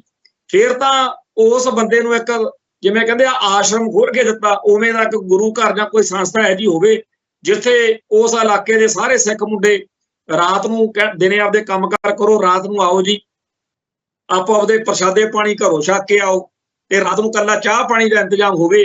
ਤੇ ਸਾਰੀ ਰਾਤ ਉੱਥੇ ਸਟੱਡੀ ਸਰਕਲ ਲੱਗੇ ਤੇ ਭਾਰਤੀ ਸੰਵਿਧਾਨ ਜਾਂ ਭਾਰਤੀ ਕਾਨੂੰਨ ਜਿਹੜਾ ਹੈਗਾ ਉਹ ਕੁਝ ਕਹਿਣ ਜੋਗੇ ਨਾ ਹੋਵੇ। ਪਰ ਅੱਜ ਦਾ ਸਮਾਂ ਜਿਹੜਾ ਹੈਗਾ ਬੜਾ ਔਖਾ। ਜਿਵੇਂ ਆਪਾਂ ਕੱਲ ਗੱਲ ਕੀਤੀ ਸੀ ਕਿ ਬਰੇਲੀ ਦੇ ਵਿੱਚ ਪਰਚਾ ਦਰਜ ਹੋ ਗਿਆ ਕਿ ਸੰਤ ਭਿੰਡਰਾਂ ਵਾਲਿਆਂ ਦੀ ਫਲੈਕਸ ਕਾਹਤੋਂ ਲਾਈ ਆ। ਅੱਜ ਇਹੋ ਜਿਹੀਆਂ 2 ਘਟਨਾਵਾਂ ਬਾਰੇ ਸਾਨੂੰ ਰਾਜਸਥਾਨ ਤੋਂ ਪਤਾ ਲੱਗਿਆ ਕਿ ਇੱਕ ਪਾਸੇ ਅਕਾਲ ਤਖਤ ਸਾਹਿਬ ਦਾ ਹੁਕਮ ਮੰਨ ਕੇ ਉਹਨਾਂ ਨੇ ਸੰਤਾਂ ਦੀਆਂ ਫੋਟੋਆਂ ਵਾਲੀਆਂ ਫਲੈਕਸਾਂ ਲਾਈਆਂ, ਦੂਜੇ ਪਾਸੇ ਲੋਕਲ ਪ੍ਰਸ਼ਾਸਨ ਉਹਨਾਂ ਤੇ ਮੁਕੱਦਮੇ ਦਰਜ ਕਰਦਾ ਫਿਰਦਾ। ਜਿਹੜੇ ਪ੍ਰਬੰਧਕ ਨੇ ਉਹ ਦਿਖਾਉਂਦੇ ਫਿਰਦੇ ਆ ਵੀ ਸਾਨੂੰ ਦਿਖਾ ਤਾਂ ਦਿਓ, ਤੁਹਾਡੇ RTI ਪਾ ਕੇ ਪੁੱਛਿਆ ਸੀਗਾ, ਉਹ ਕਹਿੰਦੇ ਆ ਕਿ ਸੰਤ ਭਿੰਡਰਾਂ ਵਾਲਿਆਂ ਦੇ ਉੱਤੇ ਕੋਈ ਮੁਕੱਦਮਾ ਦਰਜ ਨਹੀਂ ਸੀ। ਤੇ ਖਾਲਿਸਤਾਨ ਸ਼ਬਦ ਕਹਿਣਾ ਤੁਹਾਡੇ ਭਾਰਤ ਦਾ ਸੰਵਿਧਾਨ ਕਹਿੰਦਾ ਹੈਗਾ ਵੀ ਲਿਖ ਕੇ ਬੋਲ ਕੇ ਖਾਲਿਸਤਾਨ ਦੀ ਐਡਵੋਕੇਸੀ ਕਰਨਾ, ਵਕਾਲਤ ਕਰਨਾ ਕੋਈ ਕਾਨੂੰਨੀ ਜੁਰਮ ਨਹੀਂ। ਮੈਂ ਇਸ ਤਰੀਕੇ ਦੇ ਇੱਥੇ ਪ੍ਰਿੰਟ ਆਊਟ ਕੱਢ ਕੇ ਰੱਖੇ ਹੋਏ ਨੇ। ਕਿਸੇ ਨੇ RTI ਪਾ ਕੇ ਪੁੱਛਿਆ ਸੀ ਖਾਲਿਸਤਾਨ ਬਾਰੇ। ਇੱਕ ਸਿੱਖ ਸਟੇਟ ਦਾ ਮਤਾ ਆ ਜਿਹੜਾ ਸ਼੍ਰੋਮਣੀ ਗੁਰਦੁਆਰਾ ਪ੍ਰਬੰਧਕ ਕਮੇਟੀ ਨੇ ਪਾਸ ਕੀਤਾ ਸੀਗਾ, ਉਹ ਰੱਖਿਆ ਹੋਇਆ। ਕਈ ਭੈਣ ਭਰਾਵਾਂ ਨੂੰ ਦਈਦਾ ਵੀ ਜਦੋਂ ਪੁਲਿਸ ਵਾਲੇ ਪੁੱਛਣ ਉਹਨੂੰ ਕਹੋ ਵੀ ਆਹ ਲਓ ਜੀ ਸ਼੍ਰੋਮਣੀ ਕਮੇਟੀ ਨੇ ਮਤਾ ਪਾਸ ਕੀਤਾ ਹੈ ਸਿੱਖ ਸਟੇਟ ਦਾ। ਖਾਲਿਸਤਾਨ ਬਾਰੇ ਅਸੀਂ ਪੰਜਾਬ ਪੁਲਿਸ ਤੋਂ RTI ਪਾ ਕੇ ਪੁੱਛਿਆ ਸੀ, ਤੇ ਭਿੰਡਰਾਂ ਵਾਲੇ ਸੰਤਾਂ ਬਾਰੇ RTI ਪਾ ਕੇ ਪੁੱਛਿਆ ਸੀ। ਆਹ ਚੱਕ ਲਓ। ਜੇ ਇਹਦੇ ਹਿਸਾਬ ਨਾਲ ਫਿਰ ਵੀ ਤੁਸੀਂ ਗੈਰ ਕਾਨੂੰਨੀ ਕਰਨਾ ਚਾਹੁੰਦੇ ਹੋ ਕੰਮ, ਫਿਰ ਤੁਹਾਡੀ ਮਰਜ਼ੀ ਹੈ। ਹੁਣ ਹਾਲਾਤ ਇਹ ਨੇ ਕਿ ਬਹੁਤ ਸਾਰੇ ਇਹੋ ਜਿਹੇ ਪੰਜਾਬ 'ਚ ਸਿੱਖ ਨੇ ਜਿਨ੍ਹਾਂ ਨੂੰ ਕਹਿੰਦੇ ਜੀ ਇਹ ਸੰਵਿਧਾਨ ਦਾ ਵਿਰੋਧ ਕਰਦੇ ਤੇ ਉਹਨਾਂ ਤੇ ਜ਼ੁਲਮ ਹੋਇਆ, ਉਹਨਾਂ ਤੇ ਪਰਚੇ ਦਰਜ ਹੋਏ ਜਾਂ ਉਹਨਾਂ ਨਾਲ ਮਾੜਾ ਹੋਇਆ। ਪਰ ਸਰਦਾਰ ਪ੍ਰਕਾਸ਼ ਸਿੰਘ ਬਾਦਲ ਜਿਹੜਾ ਉਸ ਸੰਵਿਧਾਨ ਨੂੰ ਵਿਚਾਲਿਓਂ ਪਾੜ ਕੇ 25-20 ਧਾਰਾ ਜਦੋਂ ਪਾੜੀ ਧਰਮਯੁੱਧ ਮੋਰਚੇ 'ਚ, ਉਹ ਤਾਂ ਬਾਅਦ 'ਚ ਮੁੱਖ ਮੰਤਰੀ ਬਣਦਾ ਰਿਹਾ। ਉਹਨੂੰ ਤਾਂ ਕਦੇ ਨਹੀਂ ਕਿਹਾ ਹੈਗਾ ਕਿ ਤੂੰ ਤਾਂ ਸੰਵਿਧਾਨ ਪਾੜਿਆ ਸੀ। ਫਿਰ 1984 ਦੇ ਦਰਬਾਰ ਸਾਹਿਬ ਦੇ ਹਮਲੇ ਤੋਂ 4-5 ਦਿਨ ਬਾਅਦ 10 ਜੂਨ ਨੂੰ ਬਾਦਲ ਸਾਹਿਬ ਚੰਡੀਗੜ੍ਹ ਪਹੁੰਚੇ, ਪ੍ਰੈਸ ਕਾਨਫਰੰਸ ਕੀਤੀ ਕਿ ਸਾਡੇ ਦਰਬਾਰ ਸਾਹਿਬ ਤੇ ਹਮਲਾ ਹੋ ਗਿਆ, ਖਾਲਸਾ ਪੰਥ ਨੂੰ ਬਹੁਤ ਔਖਾ ਹੋ ਗਿਆ, ਚੱਕ ਦੋ ਫਟੇ ਧਰਮੀ ਫੌਜੀਓ, ਫੌਜ ਚੋਂ ਬਗਾਵਤ ਕਰ ਦੋ। ਫੌਜੀਆਂ ਨੇ ਬਗਾਵਤ ਕਰਤੀ, ਉਹ ਪੱਟੇ ਤਾਬ ਨਹੀਂ ਆਏ ਤੇ ਬਾਦਲ ਸਾਹਿਬ ਮੁੱਖ ਮੰਤਰੀ ਬਣ ਕੇ ਨਜ਼ਾਰੇ ਲੈਂਦੇ ਰਹੇ। ਸੋ ਆਪਾਂ ਇਸ ਚੀਜ਼ ਨੂੰ ਸਮਝੋ ਕਿ ਸਰਕਾਰ ਕੀ ਕਰਦੀ ਆ, ਉਹ ਵਿੱਚੋਂ ਸਿਲੈਕਟ ਕਰਦੀ ਆ, ਚੂਜ਼ ਕਰਦੀ ਆ ਕਿ ਆਹ ਬੰਦੇ ਸਾਡੇ ਕੰਮ ਦੇ ਨੇ। ਇਹਨਾਂ ਨੇ ਚਾਹੇ ਸੰਵਿਧਾਨ ਸਾੜਿਆ, ਚਾਹੇ ਇਹਨਾਂ ਨੇ ਖਾਲਿਸਤਾਨ ਕਿਹਾ, ਚਾਹੇ ਇਹਨਾਂ ਨੇ ਕੁਝ ਹੋਰ ਕਿਹਾ, ਇਹਨਾਂ ਨੂੰ ਰਗੜ ਦਿਓ। ਤੇ ਦੂਜੇ ਬੰਦੇ ਨੇ ਚਾਹੇ ਸੰਵਿਧਾਨ ਨੂੰ ਮਾੜਾ ਨਾ ਕਿਹਾ ਹੋਵੇ, ਤਿਰੰਗੇ ਨੂੰ ਮਾੜਾ ਨਾ ਕਿਹਾ ਹੋਵੇ, ਉਹਨੂੰ ਮਤਲਬ ਜਿਹੜਾ ਹੈਗਾ ਟੰਗੀ ਨੂੰ ਤੋਂ ਕਹਿਣ ਤੋਂ ਭਾਵੇਂ ਹੈਗਾ ਕਿ ਸਾਨੂੰ ਸਿਆਣੇ ਤੇ ਮੈਚੁਰ ਤਰੀਕੇ ਨਾਲ ਜਵਾਬ ਦੇਣਾ ਪਊ। 1984 ਮੌਕੇ ਸਾਨੂੰ ਜਦੋਂ ਹਮਲਾ ਹੋਇਆ, ਜੋ ਮੌਕੇ ਤੇ ਹੱਥ 'ਚ ਆਇਆ ਅਸੀਂ ਚੱਕ ਤੇ ਫੱਟੇ, ਅਸੀਂ ਬਦਲੇ ਲੈਣੇ ਸੀ, ਇਧਰਾਂ ਠੋਕੀ ਬੇਅੰਤੇ ਤੇ ਕੰਮ ਚੱਲਿਆ। ਉਹ ਸਾਡਾ ਇੱਕ ਇਤਿਹਾਸ ਦੀ ਲੋੜ ਸੀ ਪੂਰੀ ਕਰਨੀ। ਪਰ ਹੁਣ ਸਾਨੂੰ ਇਸ ਦੌਰ ਵਿੱਚ ਨੈਰੇਟਿਵ ਦੀ ਲੜਾਈ, ਹੱਕ ਸੱਚ ਦੀ ਲੜਾਈ ਕਿਵੇਂ ਲੜਨੀ ਪਊਗੀ, ਇਹ ਨਵੇਂ ਦੌਰ ਦੀਆਂ ਨਵੀਆਂ ਗੱਲਾਂ ਨੇ। ਇਹਦੇ ਉੱਤੇ ਆਪਾਂ ਅਗਲੇ ਦਿਨਾਂ 'ਚ ਫਿਰ ਚਰਚਾ ਕਰਾਂਗੇ। ਦਰਬਾਰ ਸਾਹਿਬ ਦੇ ਹਮਲੇ ਦੀ ਯਾਦ ਵਿੱਚ ਕੱਲ ਨੂੰ ਸਿੱਖ ਸੰਗਤਾਂ ਨੇ 6 ਜੂਨ ਨੂੰ ਘੱਲੂਘਾਰਾ ਦਿਹਾੜਾ ਮਨਾਉਣਾ ਹੈ। ਅਕਾਲ ਤਖਤ ਸਾਹਿਬ ਤੇ ਵੱਡੇ ਪ੍ਰੋਗਰਾਮ ਨੇ, ਹੋਰ ਵੀ ਥਾਵਾਂ ਤੇ ਪ੍ਰੋਗਰਾਮ ਹੋਣੇ ਨੇ। ਖਾਲਿਸਤਾਨ ਦਾ ਏਜੰਡਾ ਤੇ ਝੰਡਾ ਕੱਲ ਨੂੰ ਪੂਰੇ ਜ਼ੋਰ ਸ਼ੋਰ ਨਾਲ ਗਰਜਣ ਦੇ ਆਸਾਰ ਨੇ, ਕਿਉਂਕਿ ਅੱਜ ਵੀ ਦਰਬਾਰ ਸਾਹਿਬ ਨੂੰ ਜਾਂਦੇ ਹੋਏ ਮਾਰਚ ਵਿੱਚ ਇਹੀ ਨਾਅਰੇ ਗੂੰਜੇ ਨੇ। ਸੱਚੇ ਪਾਤਸ਼ਾਹ ਉਹ ਦਿਨ ਲੈ ਕੇ ਆਵੇ ਜਦੋਂ UNO ਦੇ ਵਿੱਚ ਹੋਰਨਾਂ ਮੁਲਕਾਂ ਦੇ ਝੰਡਿਆਂ ਦੇ ਵਿਚਾਲੇ ਸਾਡਾ ਖਾਲਿਸਤਾਨ ਦਾ ਵੀ ਝੰਡਾ ਝੂਲੇ। ਇਸ ਦਿਨ ਦੀ ਉਡੀਕ ਤੇ ਆਸ ਵਿੱਚ ਫਤਿਹ ਅਰਜ਼ ਕਰਦਾ ਜੀ।